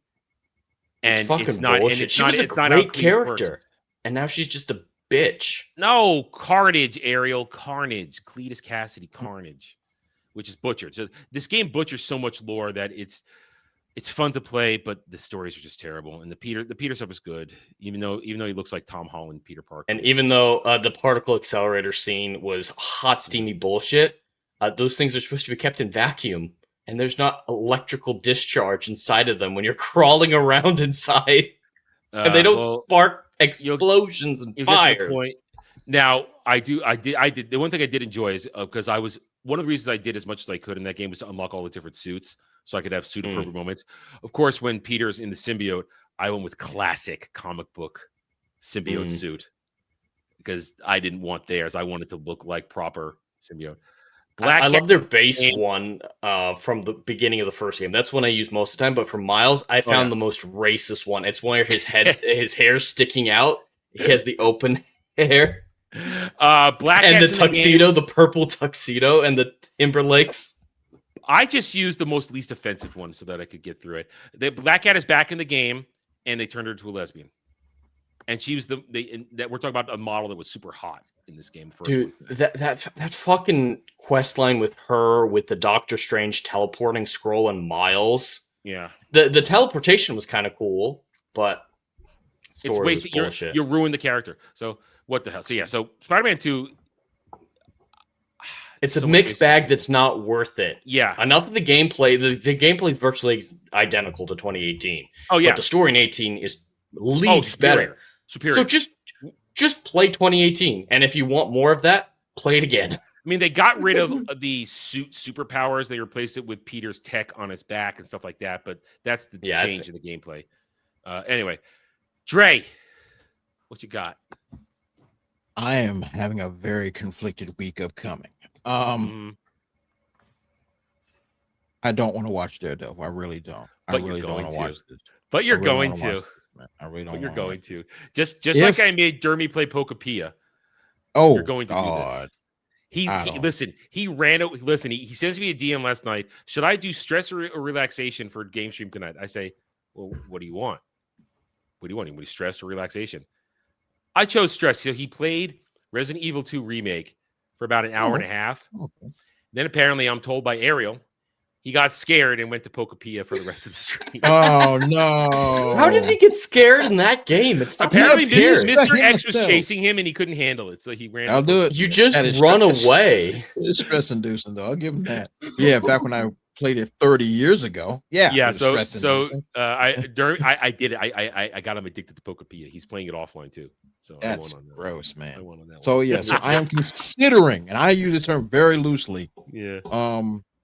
watching Daredevil season 2 for the sake of completionism, and to see if my theory is going to be correct in regards to Kingpin being, You know, gotta play ousted, you know. Pokapia while you do, though. Oh no!